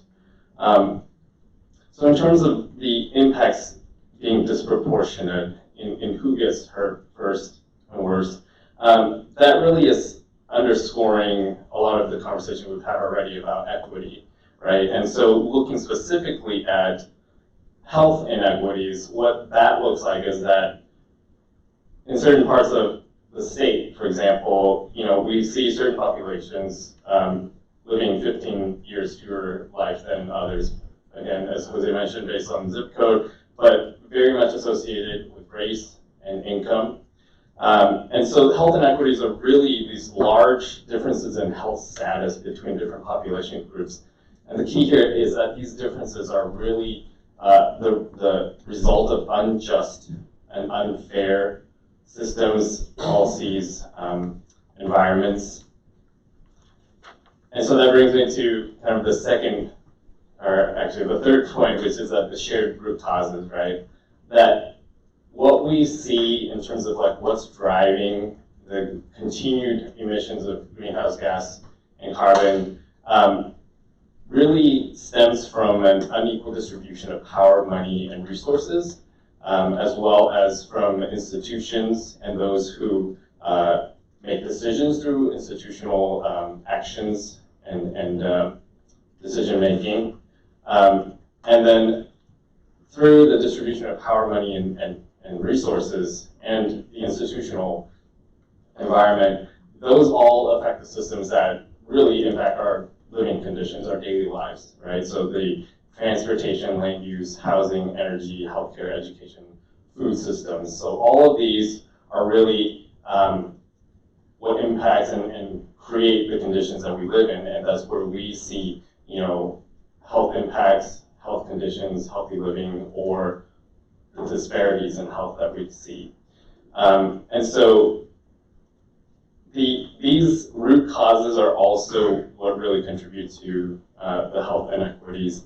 And so, again, that tackling both climate change and health inequities can be done through many of the same actions and activities. And I think you already heard a lot of the recommendations from the built environment and mobility sectors that do have so much co-benefits in terms of health, equity, and climate. And so, from a public health standpoint in our tech, by reducing greenhouse gas emissions, at its core, a lot of this work is really trying to prevent the worst impacts of climate change on our health. You know, so it's really trying to do that and to elevate the importance of our current health and the health of future generations that are yet to come. So as we work to transition to a carbon zero future, you know, it really makes sense to address the root causes. And that would mean meaningfully engaging and empowering marginalized communities in particular to try to get at shifting those power structures in current systems that aren't working, and to shift to a clean energy economy that also improves living conditions, that advances health and equity. And as Alex mentioned before, you know, we can't ignore the impacts that are going to come, even if we were to reach carbon zero, you know, immediately. So that's the piece where climate resilience really comes into place. And so a lot of these actions that we have in our recommendations are focused on those co-benefits. So for our community health and resilience tech, we are prioritizing multi-benefit strategies that not only reduce emissions, but also address immediate community needs and the greatest health threats, while building longer-term capacity and promoting systems change. And significant investments will need to be made to achieve carbon zero. There's the opportunity to target and leverage investments to achieve important health and resilience objectives while reducing emissions. So this next slide is kind of providing some of the baseline indicators in terms of like where our region and our counties stand in terms of climate and health vulnerability. The State Department of Public Health produces a set of climate change and health vulnerability indicators. They're a publicly available set of tools that include indicators, narratives, and data. What these tools really help to do is help local health departments and other government agencies and partners to better understand the people and places that are more susceptible to adverse health impacts associated with climate change. And then they can be used to screen and prioritize where to focus deeper analysis and plan for public health actions to increase resilience. So as this slide shows, some of the key indicators that we're seeing affecting Yolo and Sacramento County include the level of impervious surface cover that's greater than the state average, higher rates of different air pollution, areas without tree canopy, overall poverty rate, and the number of projection of extreme heat days. So So those are specifically the issues that we need to focus on as we move forward with this work. I will mention too that in terms of the healthcare costs associated with climate change impacts, climate change is expected to contribute to a 5-fold increase in healthcare costs. And then that expenditure may go up to $9.8 trillion by 2050. This would be on a national level. In terms of our local risks, economic risks include GDP falling by 4% a year for every 1 degree increase for Sac and Yolo counties, and that's 4 times worse than the statewide average. So what do we do about it? And I'm going to turn it over to Kevin. Thanks, Dan. Is that 12 minutes left total? Yep. Okay. All right. You can go ahead and go to that slide, and we can do this one quickly. So in terms of the recommendations, as Dan said, it's how can we maximize emissions reductions and improve health at the same time to the greatest degree. So these are the categories that our group came up with. They're definitely not complete. I mean, there were a lot of important emissions reductions techniques that were discussed that are on this list, in particular addressing actual consumption, waste systems, economic development. But these were the 3 that resonated with folks and that we ended up consolidating around, so more to come on some of those other things, maybe in the cross-sector work. And then also, as I mentioned, that these techniques can also support the recommendations from the other TACs as well. So we're going to start with urban forestry, urban greening and forestry. So this is the proposal, and that is to expand green infrastructure to provide a park or green space within a quarter mile of all residences by 2030 and eliminate tree canopy disparity by ensuring that all neighborhoods have a baseline canopy, 25% by 2030 and 35% by 2040. And so again, starting with the historically marginalized communities and tree deficient neighborhoods, of which we have many in both these cities. So this is a strategy that is very much focused on maximizing carbon sequestration and preserving existing carbon sinks while also providing important co-benefits for resilience and also public health. These are complementary to the Mobility Tax Active Transportation recommendations because it's no fun to walk or ride your bicycle if you are exposed to extreme heat. And then also there is a connection to sustainable land use strategy, which was touched on in the Built Environment Act, open space preservation and biodiversity. Just really quickly, in terms of carbon sequestration, so this is the beauty of photosynthesis. We know CO2 and water combine to make food for plants and oxygen for us, and they do it continuously. So we can calculate at a point in time how much plants and soil are storing, but also it's an ongoing dynamic process, so they continue to take up CO2 throughout their life cycles. It's an important tool, which is why it's one of the pillars of the state's climate strategy. And the Air Resources Board estimated the total carbon density of Sacramento's canopy is calculated at 1.9 million metric tons. And if we doubled it, it would double. And that's may not sound like a big number in the context of our community, but if you think about where we're headed and the reductions overall from the transportation and electric and built environment sectors, that starts to be a substantial amount, especially when you consider what's happening in Sacramento County as a whole. Some work that we did at SMUD with SACOG and ECOS and the Nature Conservancy a few years ago, basically we calculated a little under 40 million metric tons stored in the land base in the region. So it's a really important resource for us. And then in terms of the health benefits, here in Sacramento, the Tree Foundation was part of a study on looking at the health benefits of tree canopy, and there's a very direct correlation.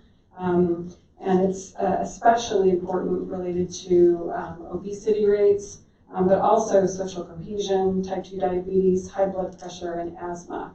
All those outcomes improve in neighborhoods where you have good tree canopy. So it's an important tool for us to address our health issues, as well as our energy use in buildings and the ambient air in our neighborhoods. And then finally, the biodiversity connection. a lot of us think of biodiversity as the Amazon or the coral reefs, but it's here. You know, we are living on space that previously hosted multiple species that no longer exist. Some of them are existing elsewhere, and then rates of species extinction are accelerating. So this is also an important consideration for this, to think of our cities as habitat and how those benefits can also help us. The targets, as I said here, are focused on increasing park space and canopy. And so yeah, you can go ahead and go to the examples.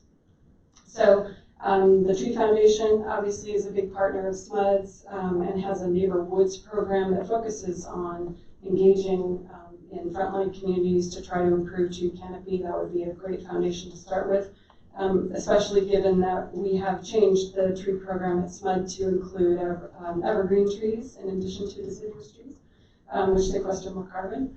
And I'm also working on the program manager to see if we can get shrubs in there, and they sequester a lot of carbon too. So those are, that's one excellent example of how this can be expanded. And obviously there are other park revamps happening. This is an example of one in West Sacramento. Parklets are a great opportunity. They can be temporary, they can be permanent, they can include tree species and other plants, just a way of getting more green into our urban environments, which is a benefit, and also for the ambient cooling as well as the health benefits we talked about. And lastly, this picture of our customer service center. There's a grove, it's a half an acre of land. There are about 50 redwood trees there, coast redwoods.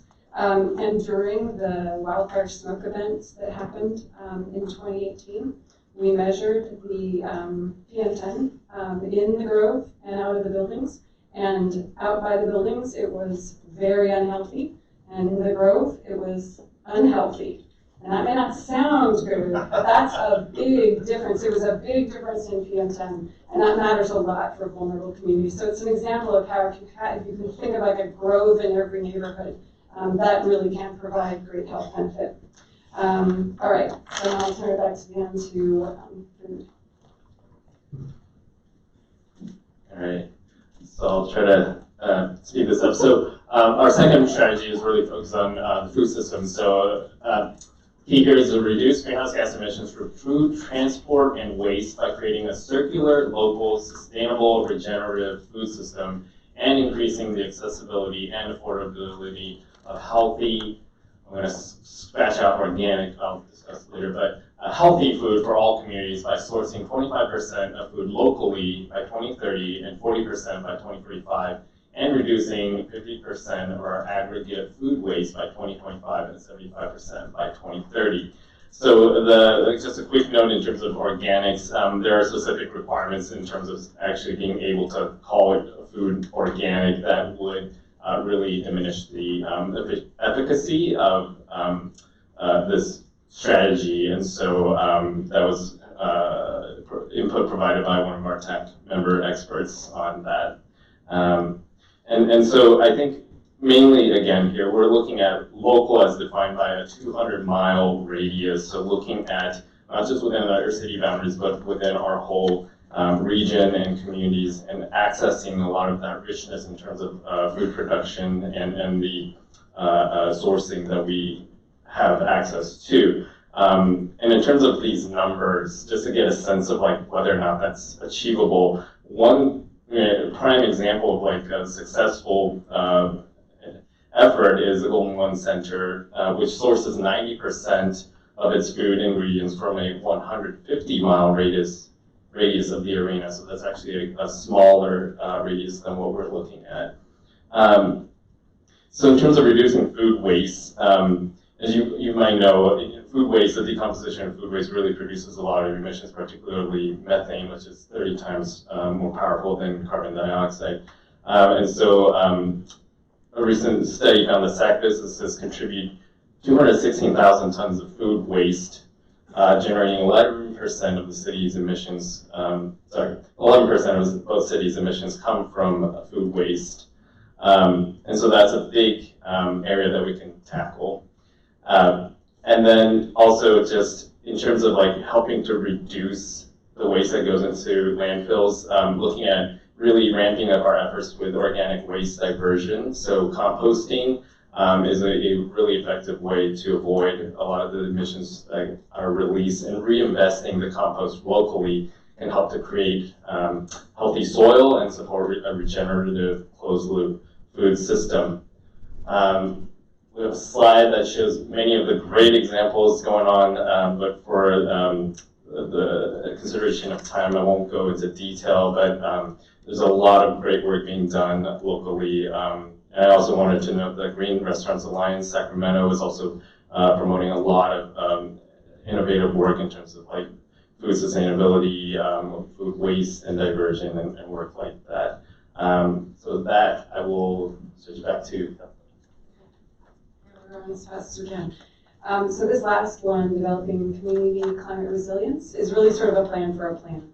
To develop and adopt a plan to reduce exposure to climate change impacts by 2022, prepare for, respond to, and recover from the greatest threats to public health and safety, including extreme heat, drought, flooding, and wildfires, which are big ones here in the area. And this is really about reducing economic disparities. This whole part of our work stems from the recognition that people need to be able to meet their basic needs before they can adopt additional climate action measures. And so this would sort of harken back to Jose's presentation in that Brookings Institute report that identified this major issue with our region, which is this economic disparity. And there are a lot of folks who sometimes get questioning of why are you talking about economic development and these things when we're talking about climate change, but they really are essential to enable all of our citizens and non-citizens to be ready for these changes. So you can go ahead and go to the next slide because I know we're running out of time. I wanted to mention a couple of these examples. The Capital Region Climate Readiness Collaborative is an organization that many of you are members of, and which is incredibly diverse, and we've been around for 5 years. Many of you are actually part of the origin story of this organization. And one of our projects is the Urban Heat Island Mitigation Plan. It was funded by SB1, Caltrans money. And this is an opportunity for us to continue to evolve Jose's heat map and actually include heat. That's something that is not part of Caliburn Screen today. So it's research that will result in some work that really can be incorporated directly into planning for the region.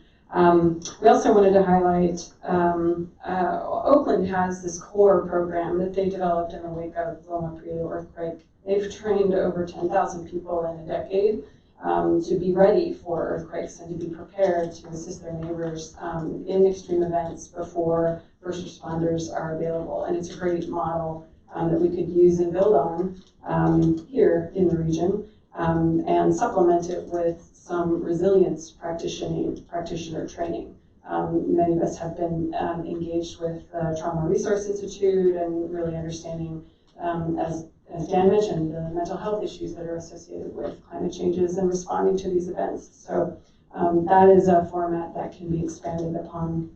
And I also want to mention the Black Child Legacy Campaign is such a great example of taking one of these health indicators, organizing around it with existing leaders in the community, and actually making progress on these health issues. So that is another example of it. And then lastly, the Arch Nexus Living Building, which is downtown, that's a private architectural firm. But when we think about the creation of resilience hubs, places in every community where people can charge their phones and get information about responding to disasters, they can function as cooling centers. They can separate from the grid if they need to and be self-sufficient. That building also collects its own water and doesn't discharge to the waste system, so it's very self-sufficient. It's a great example of how to develop sustainably in the future. So I think that is close to wrapping up. Yeah, we'll just wrap it up so we have more time for questions. Great. Okay, thank you both so much. We certainly gave you a big task this weekend. Thank you for your presentation. So are there any clarifying questions on the presentation? Otherwise, we'll move to the public comment and come back. We have about 40 minutes left for discussion. Yeah, Naima. When you guys looked at carbon sequestration, did you guys look at, or was there any discussion about like marijuana growing and possible like marijuana cultivation as carbon sequestration? We didn't discuss that specifically in the urban greening section, but it's certainly indoor ag in general and marijuana cultivation in particular, definitely something that has to be reckoned with as we move in the future. Did you have a specific project? No, just interested. And also, what about vacant lots and publicly owned spaces? Was that addressed anywhere? Yeah, absolutely. That's a huge resource for that particular goal. Because we know there are, a lot of empty lots sprinkled throughout the city, and those are great opportunities for more urban farms, and also those groves. Just getting some trees into a neighborhood that are accessible to people. Yeah, it is a tactic. Yeah, strategy number 2, implementation tactic 2, as you mentioned. Thank you. Could you give a little more definition to green space or park?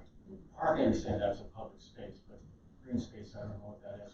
Are all these public spaces, or do they include private spaces? It could include private spaces. I'm thinking of the kind of privately maintained spaces that are publicly accessible in between some of the buildings in San Francisco. There are places like that. I think, and then again, like the parklets that I mentioned, some cities around the country are taking a really aggressive, stand on those and basically reclaiming parking spaces, reclaiming roads as they put their roads on diets and introduce more space for greening. Yeah, so a pretty broad definition. And the acquisition and reclamation is part of the work you've done? It would have to be, yeah. You haven't established how much land would need to be? No, that part of it, we've estimated the number of trees. That's in the goal. But in terms of actual land and the mix of it, we know there would be a mix of private and public land. Most of the land available for trees is private in the cities, so there would definitely be a component that engages the private sector. Yeah, I think that when we get into the discussion, there'll be a lot of questions around how these strategies are implemented. Yeah. You can, okay, go ahead. A question on the strategy number 3 in the community climate resilience. In the second implementation tactic where you talk about low embodied carbon, is that based off of new work in terms of building materials, or looking at stuff that's already being worked on in the state? Embedded carbon, or both. I mean, projects that are in process, having the ability to relook at those, but certainly it's a bigger opportunity for new projects. Yeah, because I know in particular, DGS was working on building up the AB 262 from a couple of years ago and looking at starting to require environmental product declarations. Yeah, right. And that's also a huge opportunity for local economic development to the extent that you can identify sources of materials that are local, yeah, and identify that and share it and make that a marketing technique. Really powerful strategy. I have another one. I'll take Arlen and then we'll come back to you, Mike. This is just really a clarification of Paul's last question. On the issue of urban forestry, you mentioned public-private, but I think that also includes a lot more planting around multi-family housing and on individual homes and things like that. Oh yeah. So we're not just looking at empty lots and park space. It includes a lot more forestation around people's homes. Yeah, definitely. And so it includes the community engagement that goes along with that. So ensure that people are bought into it and they know how to maintain the trees. Yeah. It's on the food, which I'm very near and dear to me. Could you give a little more definition to local? I don't mean distance, but what food products? Are you just speaking of locally grown produce and protein, or are you talking about packaged goods and canned goods?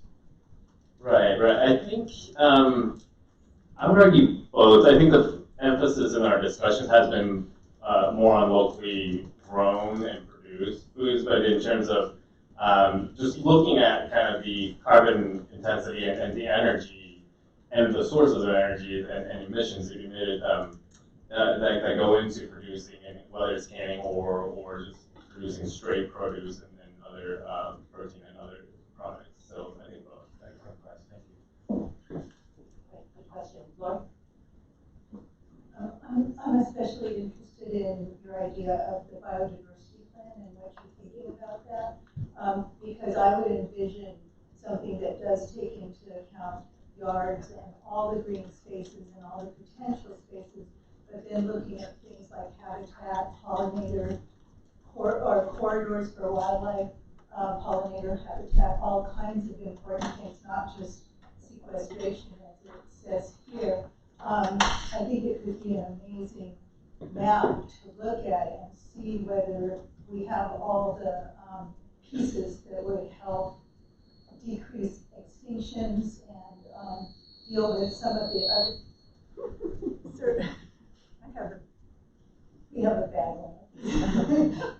Anyway, I was wondering what you were thinking about in terms of the biodiversity.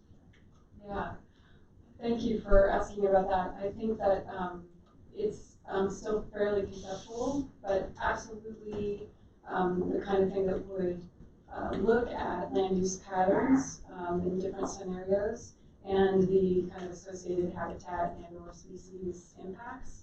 And then, basically create a plan for that to the extent that there have been extinctions, if there's a possibility for reintroduction or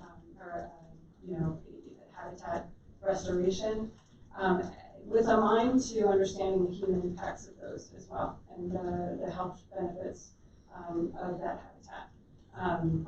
So there are resources available.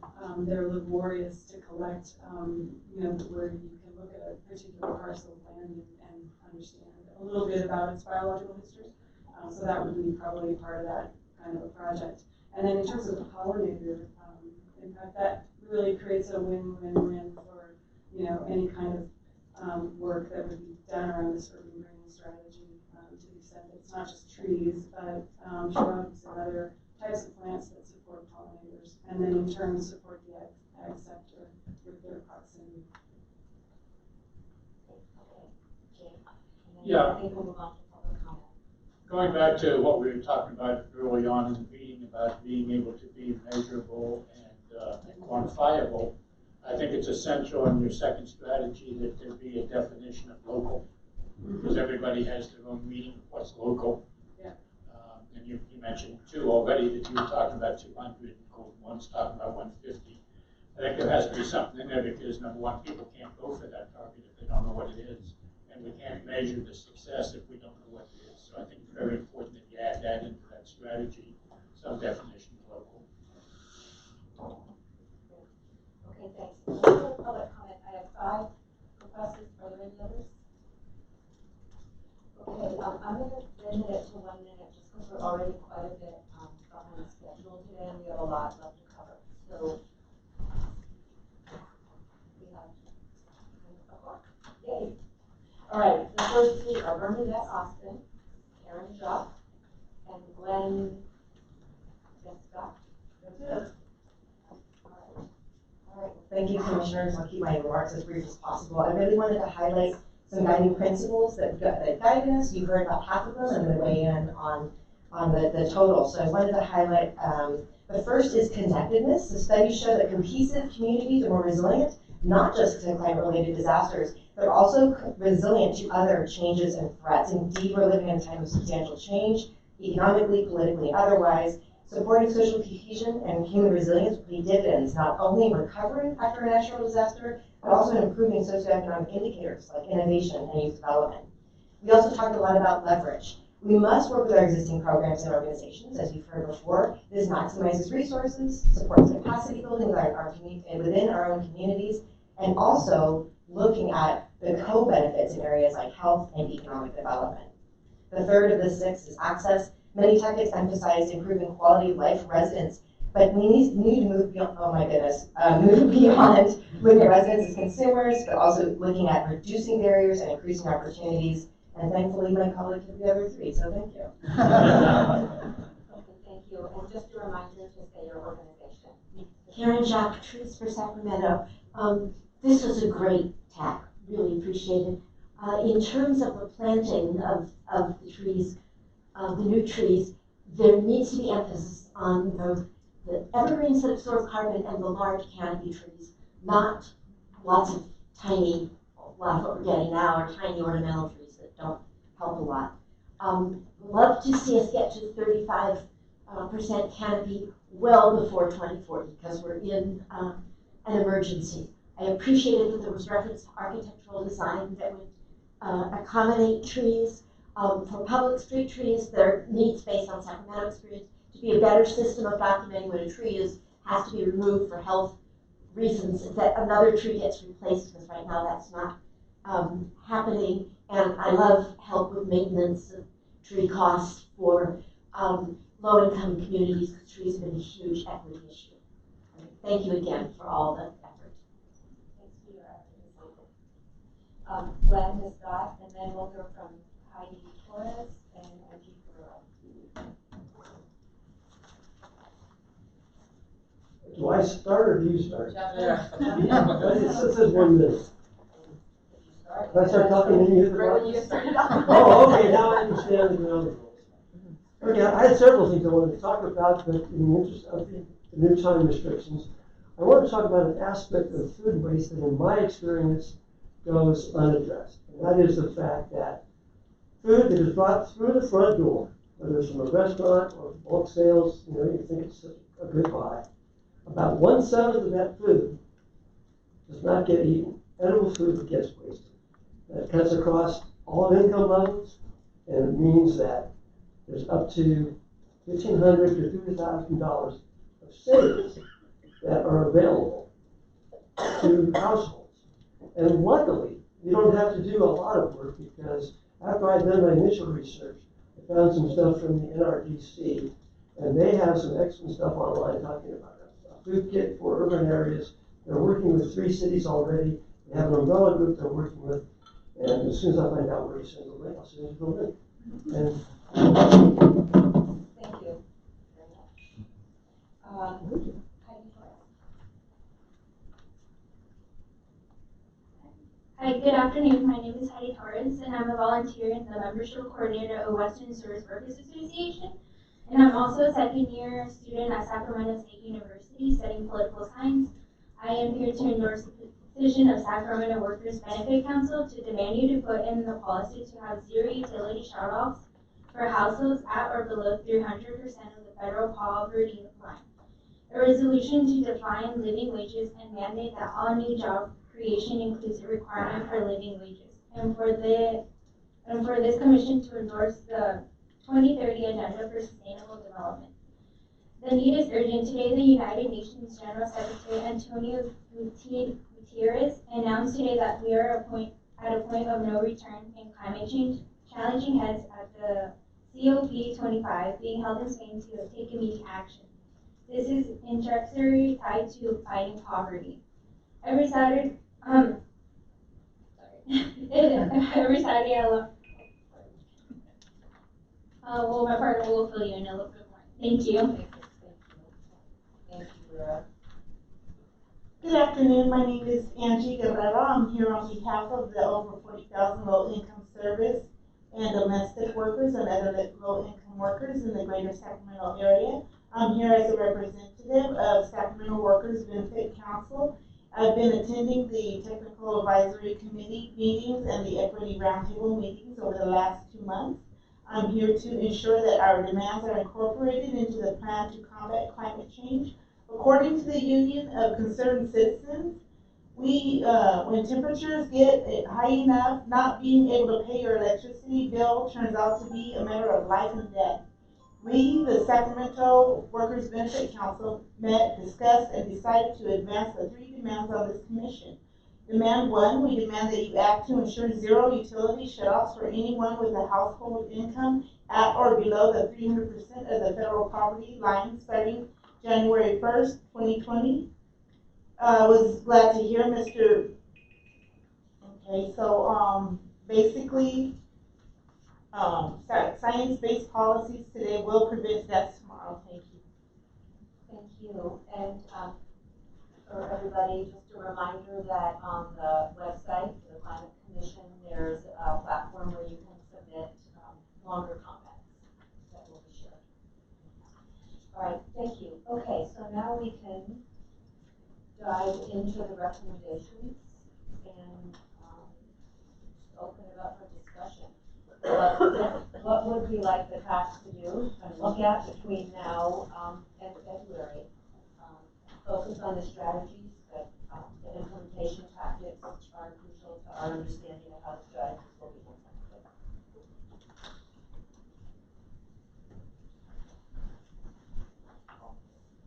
We'll jump in. Thank you. Thank you, and thank you to the TAC and the representatives for this work. And I'll admit I was not quite sure what to expect from the recommendations from you as they came, and so you weren't alone to sort of get to an understanding, but you certainly helped clear it up and provide some clear vision, I think, more refined vision for this area that I think sometimes, I won't say we overlook at the city level. A lot of what you have here is in some day-to-day things that we do every day that are really a flaw that we need to kind of bring out from sort of the depths of our ordinances and planning and everything else that happens. But the direction I have a little bit is I like the strategies that are laid out, the clear goals around where you think you should go in a couple of areas. I want to kind of highlight underground urban greenery. And I think in all three of them, I can say this, is to really think a little bit more in terms of your tactics around implementation.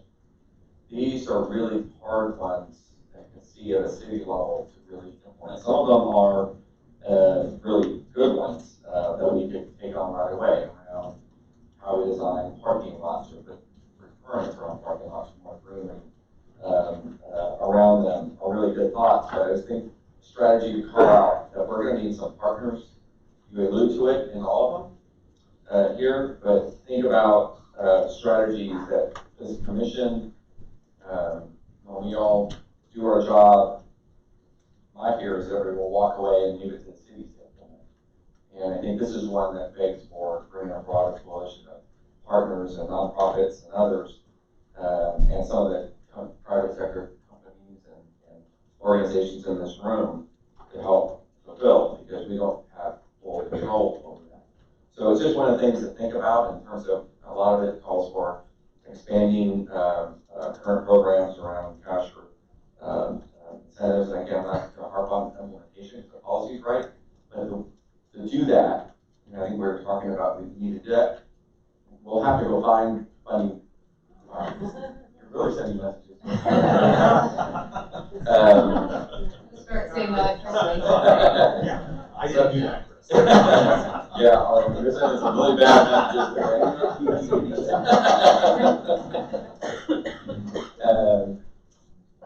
but think about implementation and about how we can gain partnerships. And I really say that because if not, I'm afraid this will be left to the city and the city staffs, and we don't have a few staff to sort of go out and seek partners or seek funding. I know the funding implementation what's coming.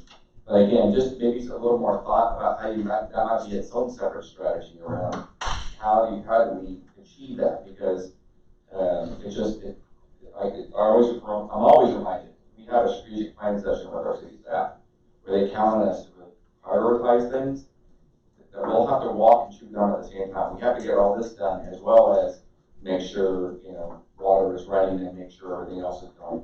So staff time to prioritize this is going to be really critical.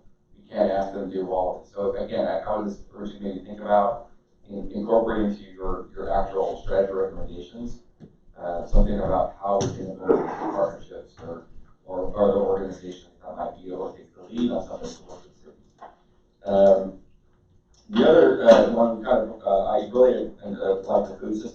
I'm glad Mr. Teal chimed in because he's one of our largest employers, but he also knows we're home to a very vibrant food hub in West Sacramento about the movement of food around the area. And so this one was really good. I'm glad you define local as it is because we take in obviously a lot of food distributorships in West Sacramento, and it's just one of the areas that I really found a really good way to kind of promote that local food, promote that. And I think it's one that we can do some more work on. And I don't have anything specific around it, but I did like how you started to push that because it's something that is readily available. We know that through our own work and what's something like that. But anyway, I really enjoyed a lot of kind of the direction of this. Some of this, especially around the last strategy, is a challenging one for us, how we manage that. I think the other two formal ones around what is our role, and that's what I'm asking you to make think about. As a city, again, as we start with public works and parks and everything else, there's some really easy to identify ones, but some harder ones we'll have to help think through. My comments, thank you. I think you make some really good points that just I think as we think about pulling this all together, it would be helpful for us to kind of look across all three of the tasks and those recommendations about what is it that a city can do through an ordinance or something, and what is one. That's Siri responding to that. Does she know the answer? No, apparently not. But the other would be, you know, we're making recommendations, obviously, to cities. Where is an ordinance or a rule or some regulation, and where is it something that is versus a program or something that is going to require a partnership or additional funding or something, so you start to look at that. Because I think all of that, to your point, makes a big deal for an implementation. And I don't know on some of these, I mean, we have a financing technical group now. Are they going to look at some of these issues and look at what funding streams are, or? Yeah, there's a finance expert group. Its role, as we scoped it, is to put together an inventory of potential financing mechanisms that are specific to the 3 categories of TAC recommendations in the context of Sacramento and West Sacramento.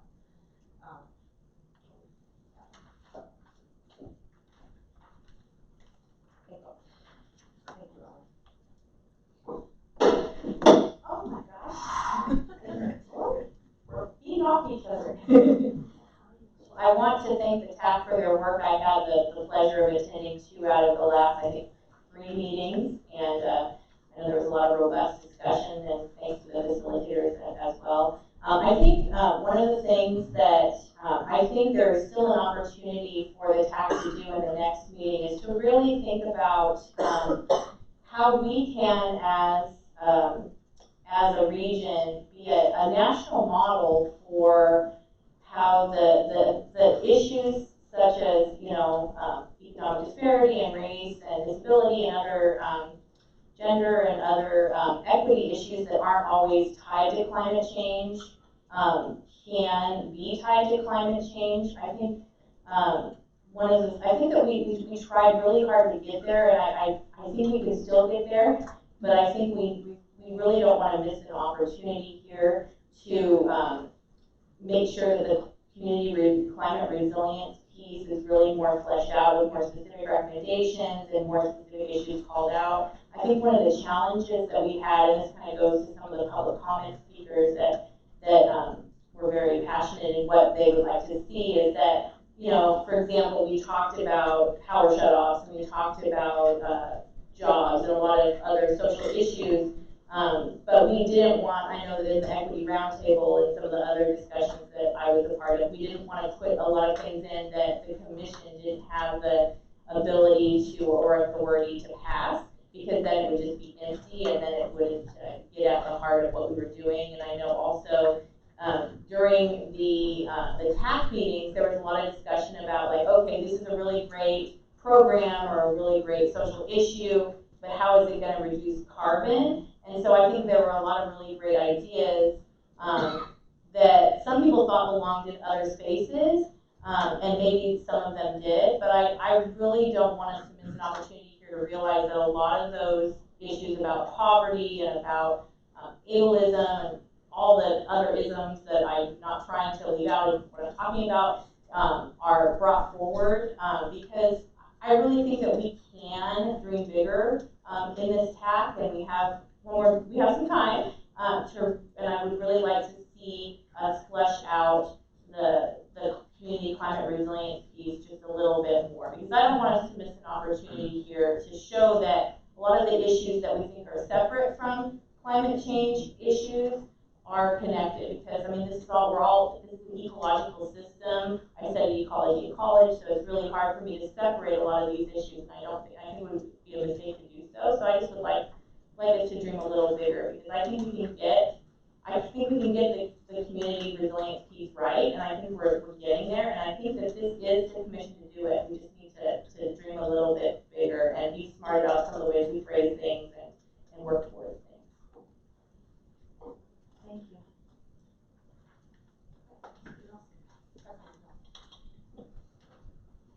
I really like the emphasis on the food waste and eliminating food waste and actually helping to stop the emissions on that front. I wish we'd emphasize a little bit more food insecurity and that the positive sides of what we're trying to do here. An institution like mine at Sac State, where we actually experience that, and that's at a university. And when we get out in the communities, it's more. We only mentioned one community hub per city. You know, one community hub is not going to be enough to really help us do that. And I think we've got chances to even go on beyond that. And then the final comment is, at the end, we reference eliminate racial and other health disparities for key chronic diseases. You know, that goes back to also to food and eating healthy and eating well. And diabetes can be prevented in populations if we just change what we're doing. So this is a whole ecosystem, and the more we emphasize the ecosystem, I think the stronger we'll be. I think that's my jump in. Yeah, there's nothing more. There's nobody in this room more than I wants to see healthier living. That's really my mission in life, and I believe my industry has been very complicit in creating poor health. But there are a lot of things that kind of impact our ability to move quickly, and I think one of the things that all of us will have to deal with as we get closer to the reality of the changes that we're suggesting, the costs that are associated with it, is the impact on the community.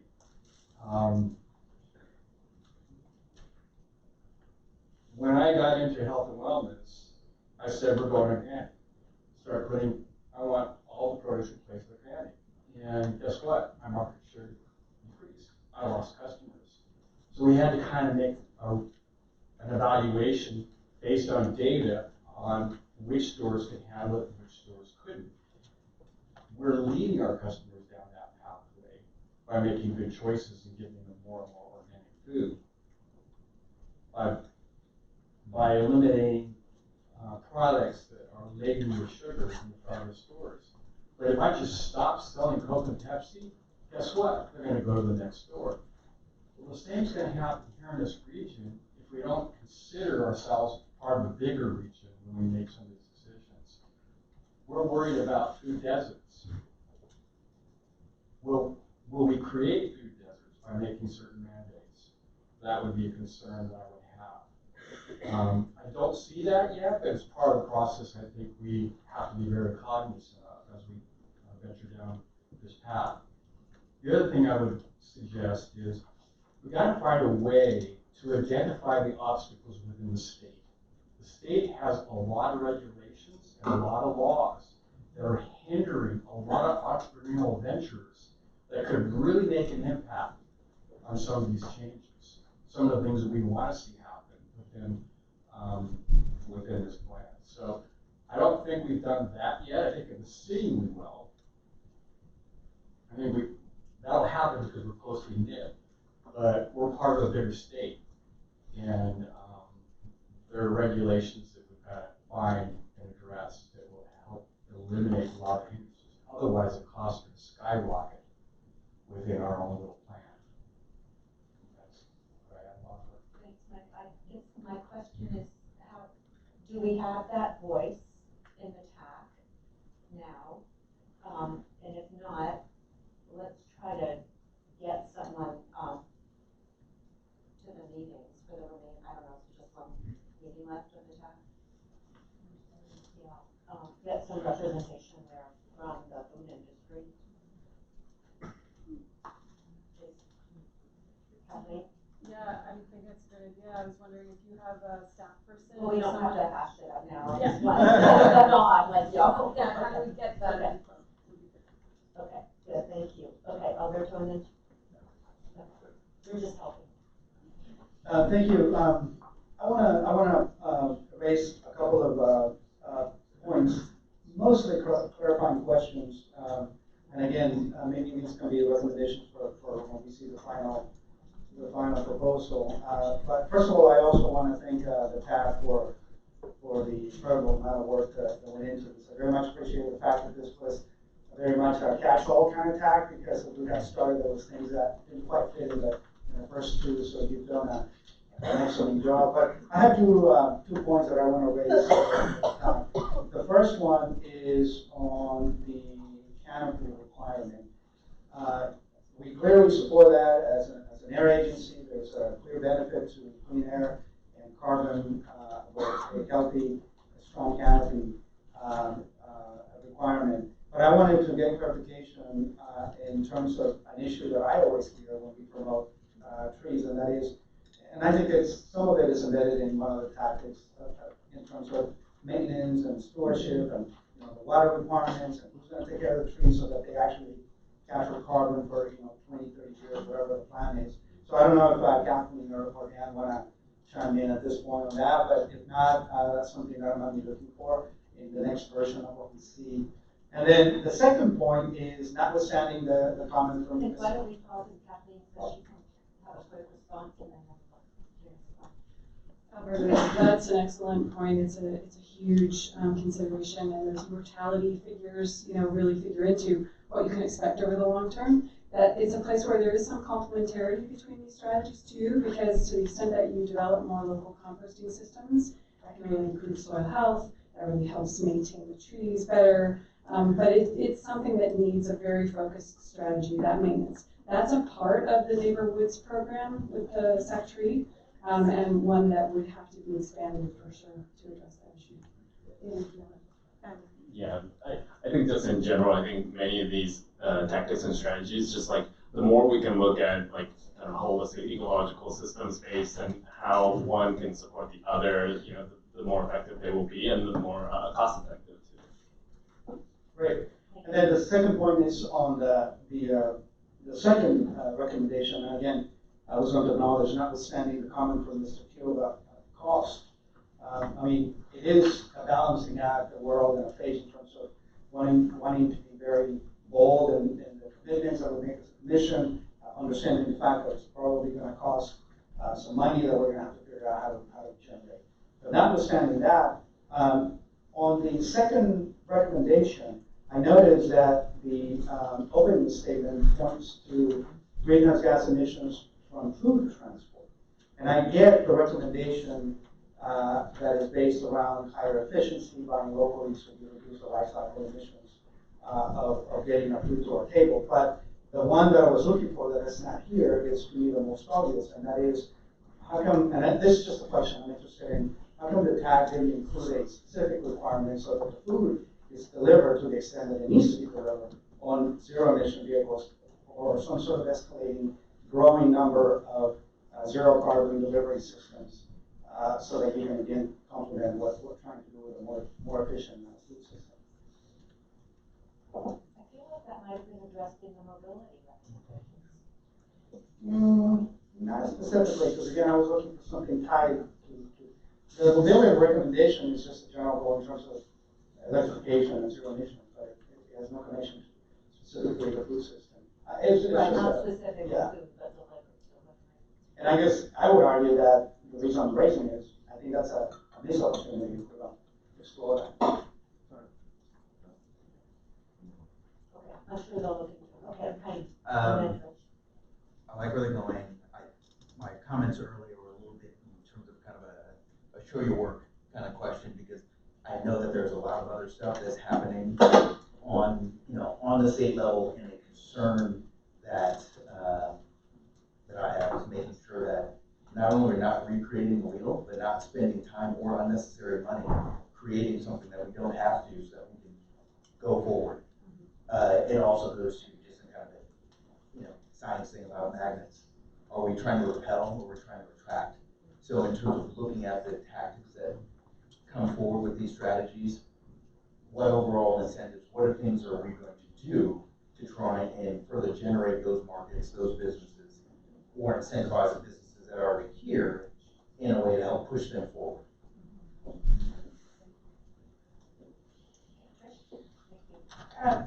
Thank you for the work that's happened. I appreciate it. And certainly, my organization sees that all of these issues are inextricably tied, especially when it comes to health. And I have a couple of questions, mostly around food procurement, food distribution, and I think there needs to be some tightness about what that is. I worry about, also from a business standpoint, given about how much produce, how much goods move across the entire state and then into Nevada, where they're important purveyors, and we've actually have programs to enhance agriculture. So just a little concerned about what that looks like, that radius looks like for sure. And I think I mentioned that to you in some of the initial comments. And then on the health programs, the idea of, is this policy or is this recommendation? And the comment of, there's lots of programs going on already along this line. So just a tightening of, is it a coalescing of these organizations to improve health equity, or is it, so I'd like to see a little bit of a tighter recommendation on the health piece, because you mentioned one program. I think there's 25 that come to mind already that are specifically focusing on health equity.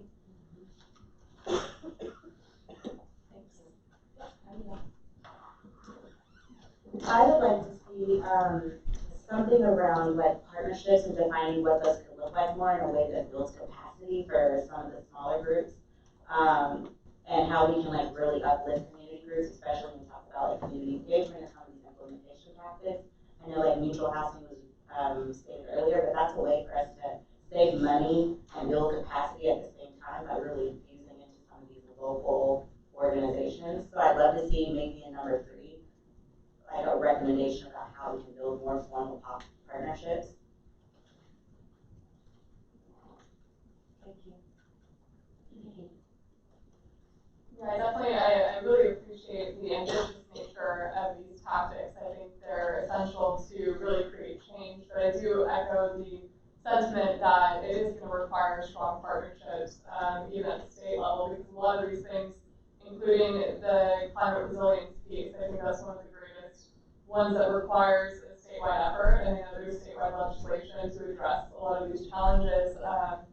From the built environment, clearly we've had a lot of effects of the wildfires here in Sacramento, and we've seen what that's done for our housing crisis that is exacerbating the climate change,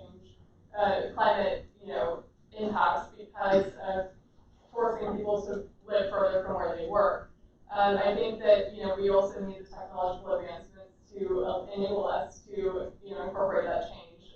And I know one of the tactics that is really focusing on how we build our environment so that we are resistant to fires. We just haven't figured that out yet, and I think it's going to really require a lot of partnership between our city and the state in terms of what we do there. But not building high fire risk zones is something that I think that as a city we need to really advocate for.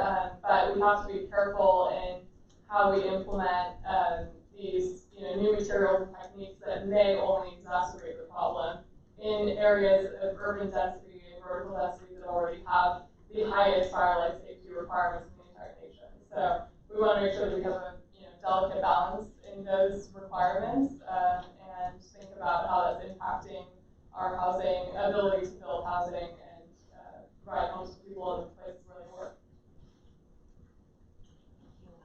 I have some input from our absent commissioners, and then I'll ask if anyone who hasn't spoken yet wants to join in.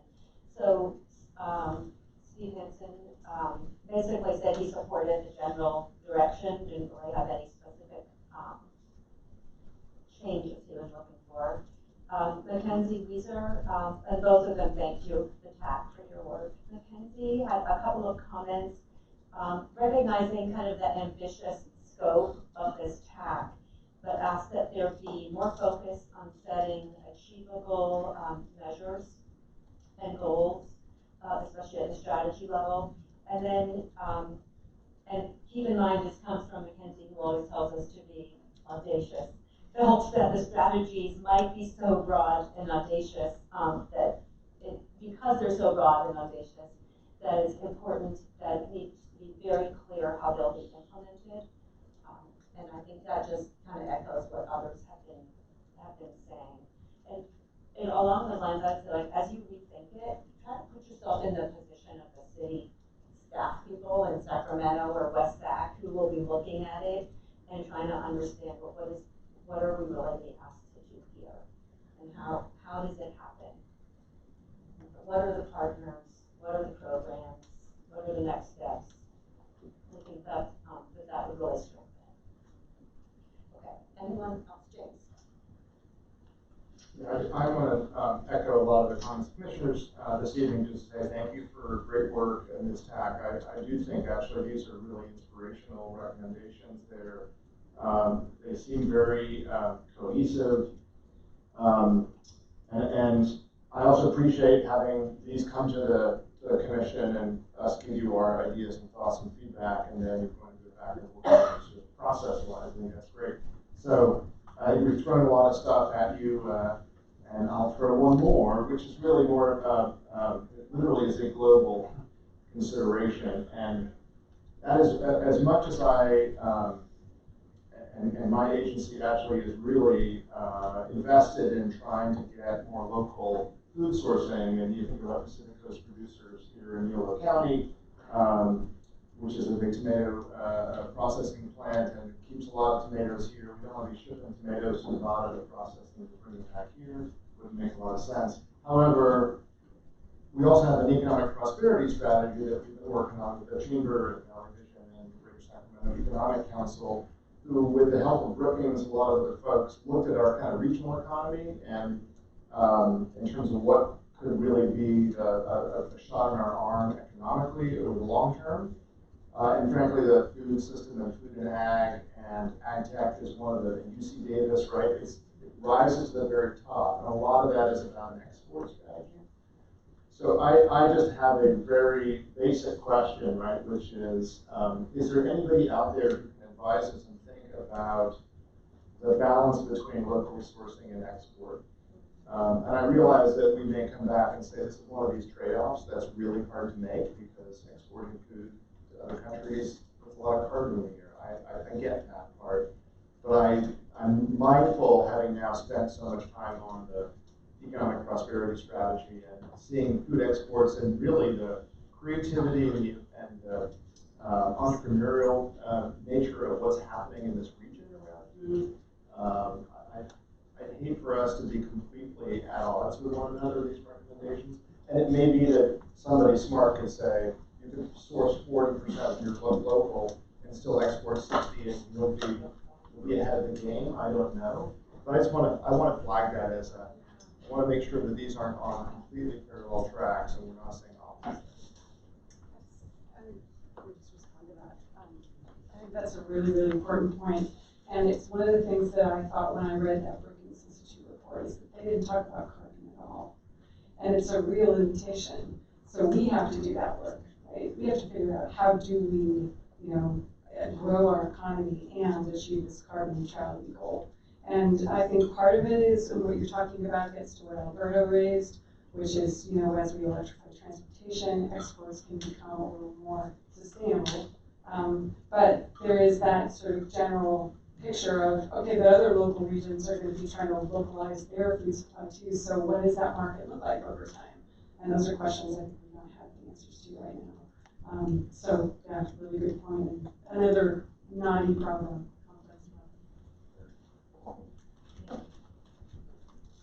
All right.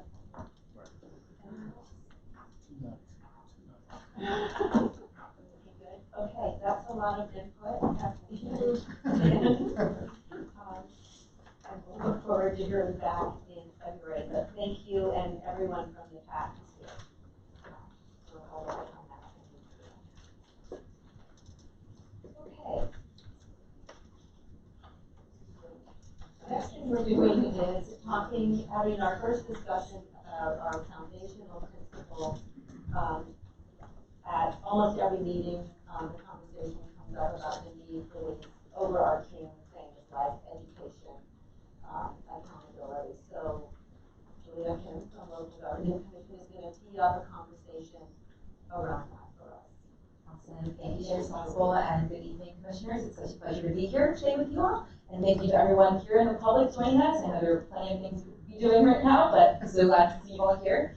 As Ann noted, and as you've all heard for several meetings, we've talked about these structural recommendations or these overarching principles, and that was the time where we're starting to dig into that. So just to set the stage, and I'll be pretty brief, what we're thinking in terms of foundational principles is what are the key lenses and principles that that the Commission wants to recommend to the cities that they use as they're reviewing these strategies and looking at implementation.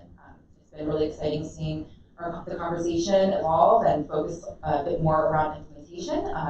But we know that it's how you implement measures is just as important as what those measures are. So this is really kind of providing that overarching lens for the tax strategies. Up here, you'll just see a quick snapshot of some key themes that we've seen come up over and over again, whether that was here at previous commission meetings or through each of the various TACs that we've organized. Themes around regional collaboration, community engagement, education, urgency, accountability, kind of reflecting back on what Mayor Steinberg shared, those measures around kind of monitoring and evaluation, making sure that strategies are informed by data, making sure that we're continuing to engage with the community and prioritize their needs and concerns. So these are kind of some key themes that came up throughout the course of this effort, just to help see the conversation. And I think this is the first time that we're really bringing this to you for just an open discussion. I think it's really up to the Commission to determine what those key themes should be, how these principles should be shaped. And I think that's really it to help set the stage. And with that, I'll turn it back over to you. Thank you. And before you turn it back, Julia, yes, just before you turn it back, could you talk about just what you're looking for from the Commission, from the Commissioners, and then what the next steps would be, just for context? Absolutely, yes. So what we're hoping to hear from you are, what are some of those key themes? Maybe there are some of these up on the screen that really resonate with you. Maybe there are others that we're missing. We're also hoping to get down to the nitty gritty, what's the right number of principles that we should be providing to the cities, where it's not so many that they kind of potentially lose value, but making sure that we're capturing the right ones. In terms of next steps, we'll take all the input that we hear from all of you. We'll also have a public comment period, so anything that the public share with us, and then we'll form a small group to help draft some principles and follow the process we've been following for the TAC. So essentially, we'll frame the draft principles at the next meeting, continue to refine it, and then we'll come back to the Commission for voting adoption. I just wanted to make a comment that we talked a lot about whether equity would show up again on this list. We decided in talking with and we did have a short conversation about this with the Equity Roundtable, that it made sense for it not to necessarily be in one of these themes because it was not a theme, and equity would actually cut across all these as well. So you need to be thinking about equity within education and urgency and accountability accountability. So it wasn't at the same level as these themes. It was sort of at a higher overarching level even beyond that. So I just want to kind of preempt the fact that it's not on this list for that reason. Thank you. Important. All right, Arlen. Yeah, just one thing that strikes me that I like the regional collaboration, but I think to the point that you made earlier, there also has to be leveraging existing resources, existing partnerships, so we're not recreating the wheel, we're doing it in the most cost-effective way possible. So I think that's an important component as we look at these recommendations. Perhaps someone could help me understand why health is not there. Because each one of these areas we've been talking about has been involved with health in one way or another. And maybe it's in someplace, but it seems to me that it's been at the center of themes that we've been working on. I'll just note that the list that you see up here is not exhaustive. These are just some themes that this is like a sample of themes that we've been hearing. I know that health is being addressed through the community health and resiliency TAC. I think it might be up to the commission to determine if health is super critical, if that should also be elevated as part of the founding principle. Yeah, and it's not whether it's important or not, because clearly we thought the sectors that we had tackled were critical and highly, highly important. So the question is, what might be missing and needs to lay the foundation under those TACs? So we talked about education quite a bit, but we decided not to put that in every single TAC or have a separate TAC, but we just want to make sure that we will capture that as a filter through implementation. I would argue for elevating health to a higher level to one of the key things. I just, we've just gone through a whole series, and each one of them had health in someplace in there. I think if we don't address it, we're losing a chance, an opportunity. Okay, I just wanted, I don't know, but these apply to all the tasks. Yes. Right, okay. All right. And I believe that health applies to all of the Gotcha. tasks. Thank you. Okay. Whether it's mobility or whether it's any of them, I just believe that it applies to all of them. Great, thank you. Yeah, I think I'm struggling with this because I'm not actually exactly sure what this is going to be used for, and I'm sorry, Julia, but it's hard for me to know if health should be there or equity should be there. I'm not exactly sure how this is going to be handed off or embedded or encoded. It's an instruction manual. I'm not sure, because we do a lot of things, right? And if we could say a report, Right, yeah, I think that's the challenge with the foundational principles. So again, these are intended to cut across all the TACs, and these are principles. Well, some of these themes are things that we've heard time and time again for each TAC through the commission. So like taking education, for example, to actually implement the strategies and to kind of see the cultural shift that's needed for every single strategy. The TACs felt that there needs to be a pretty significant education piece, and that's kind of a higher level recommendation that should be provided to the cities to guide their implementation and as they're looking across all these strategies. So this would be entered into the report as sort of an instruction manual for how they implement the tactics that we have already suggested. So when you're looking at increasing active transportation, I don't have the goal on me, but there needs to be an education component of that, a community engagement component of that, an accountability component of that. Does that answer your question? That definitely helps. I think if this is about the sort of the implementation, and if I'm the staff person picking this up, or I'm the new city council person who's elected a year from now, and I'm reading this, then that definitely helps to begin to clarify. But I think that really needs clarification in order for us to give you, I think, really decent feedback on what these are, how they'll be used. Mike,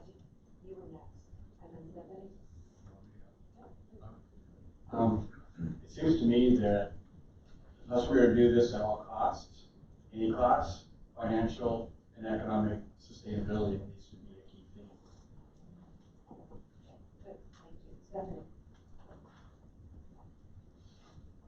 So I participated in 2 of the 4 equity roundtable meetings. And I remember one of those meetings, we spent a good amount of time really trying to come up with a definition of equity. And so I'm struggling with the fact that nowhere on here is equity. And if it's not going to be here, and if in fact it does cut across all the tax, how and where will that be called out? Because I think that's really, really important. I'm going to address that because I was at that equity roundtable. Unfortunately, that was the one you missed where we talked a lot about that. And the desire of the group that was there was because so much time was spent on creating a separate definition of equity, that would be called out separate from this. Not a done deal, certainly open to input, but that would be similarly a preamble to the entire report about how it should be viewed and how the tactics should be implemented.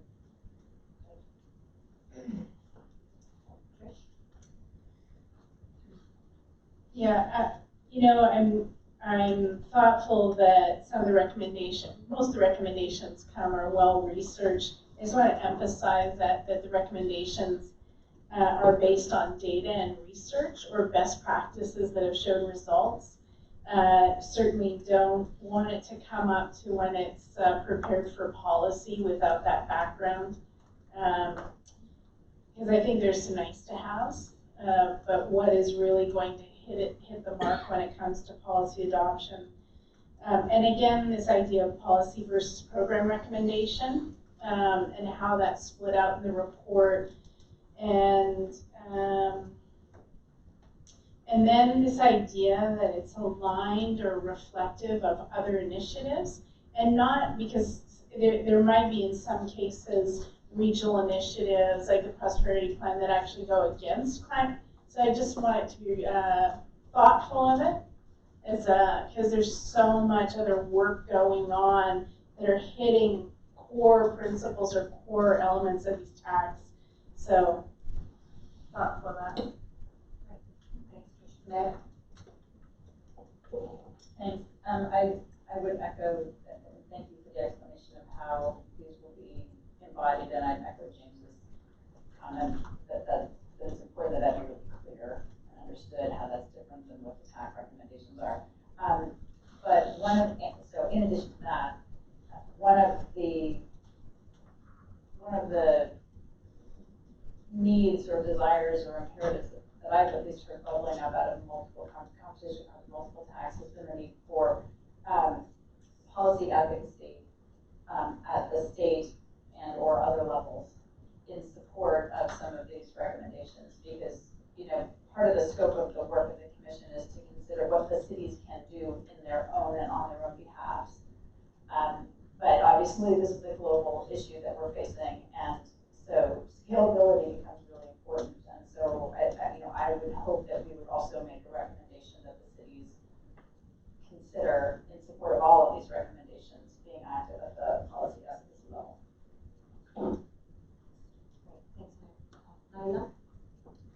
So I have a tension around 3 points, and I'm just kind of word vomit it out. I'm struggling with the idea of equity. I think early on it was said that equity is the lens that all of this is being seen through. It feels more like the sunglasses we're using, not the reading glasses we're using. Like we're putting them on at some point, but we're not really brushing through everything with a real in-depth equity lens. We're making decisions and figuring out is it equitable. And so I think I wasn't part of the discussions, but I'm an advocate for calling it out explicitly. I also am not trying to co-opt the term from disability advocates, but it's something around accessibility in terms of the public process, making these recommendations available to the community, which is deeper than community engagement. It's not, community engagement sometimes can be very informative and not very active. I think that this needs to go through a public process where the community has time to thrash through it, to give input that's thoughtful, to really grapple with how implementation will happen in their own lives, if this is really going to be meaningful and dynamic. And I guess that's on it. Others?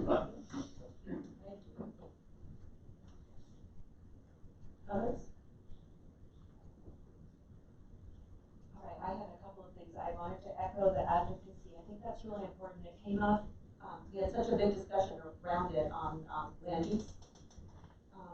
And then today around the food issues where Mike suggested we would need to have state policy changes. So I think the advocacy is very important, and we know the cities can't do it alone. And let's see, my other comment was around community engagement. I guess this is how it's defined, but it's important, and maybe this is what it means, but that we would also have engagement with business and with labor, as well as our residents and communities. And perhaps that is what you intended. I don't know. I'll just call that out. Okay, anyone else? There were no public comment requests on this, but I'll just do a call out in case there is one. Okay, so LGC will take this input back, and I think kind of revisit the discussion around equity and make sure we can talk about it more next time, so that we think about where we want to land on that. Okay.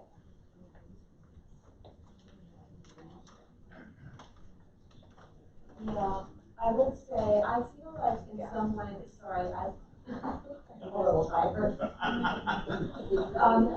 If there are commissioners that would like to participate in this discussion around these principles between now and February, just let me know and we'll figure out an efficient way to do that. I think it would be really useful to have some of you involved. Okay, now, thank you. Now it's time for public comments generally. And we have two, Alfred Melbourne and Chris Brown. Welcome, and if you could tell us your organization, please. Good evening, my name is Alfred Melbourne. I represent Three Sisters Gardens. We're a nonprofit organization out of West Sacramento. We work with high potential youth, providing opportunities, training, jobs, and skills in urban farming. Basically, just want to say 2045 is too late, 2035 might be too late. We need a World War II style effort to get people involved, get people out of their comfort zone. Everyone here, we all look good and clean. It's going to have to get dirty at some point, get their hands in soil, start rebuilding it. It's definitely a crisis at an emergency level. I'm here to speak up because it's going to be my folks and my community, people that are going to be first impacted by a lot of these things, and we already are. So definitely we need to step things up and start putting the work in. So appreciate what you guys are doing. Thank you, and yeah.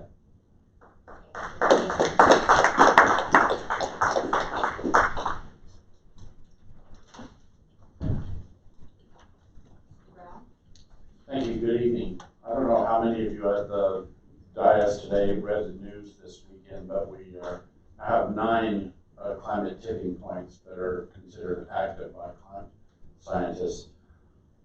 Since the beginning of this process a year ago, the target has been 2045. And the news has kept coming out this year that things are happening faster than was predicted when those dates were set. We've seen melting permafrost, including the discovery of something never heard of before, methane volcanoes on the Siberian continental shelf, discovered because boats happen to drift by and say, what in the world is that? Methane bubbling up so fast that they've never seen it before. Melting glaciers. 60% of Greenland was melting this summer in July. 10 billion tons a day of ice melting. The most important recommendation you all can do is to move the date to 2030. Thank you.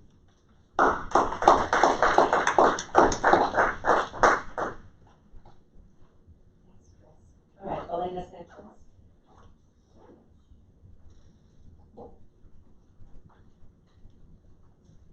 Hi, good evening.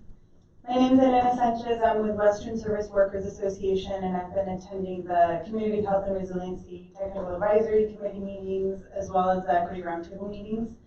And I want to back up what my two compañeras said, Angie and Heidi. They had a lot more to say, but hopefully we get a chance to read their statements. The one thing I wanted to add, consistent with Chris's comments about moving up the timeline to 2030, and as well as creating more collaboration and working with what is already there, I wanted to bring to everyone's attention the 2030 Agenda for Sustainable Development. This is something that even the mayor of LA, Eric Garcetti, has adopted. He's the incoming president of the C40 cities, of all the major cities fighting climate change. So I think it would be wise and progressive for the city of Sacramento to be a leader in our own region and pull in Sacramento as well as West Sacramento to endorse and push for the 2030 Agenda for Sustainable Development.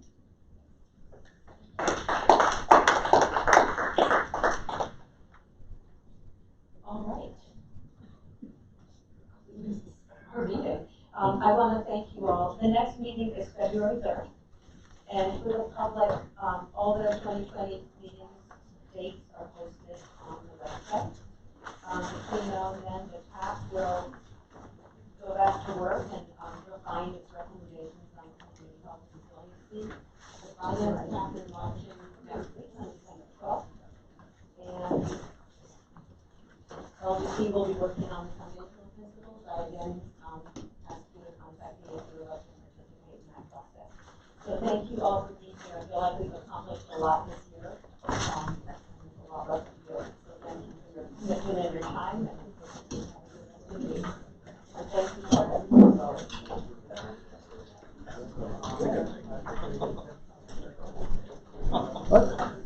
I'm here to claim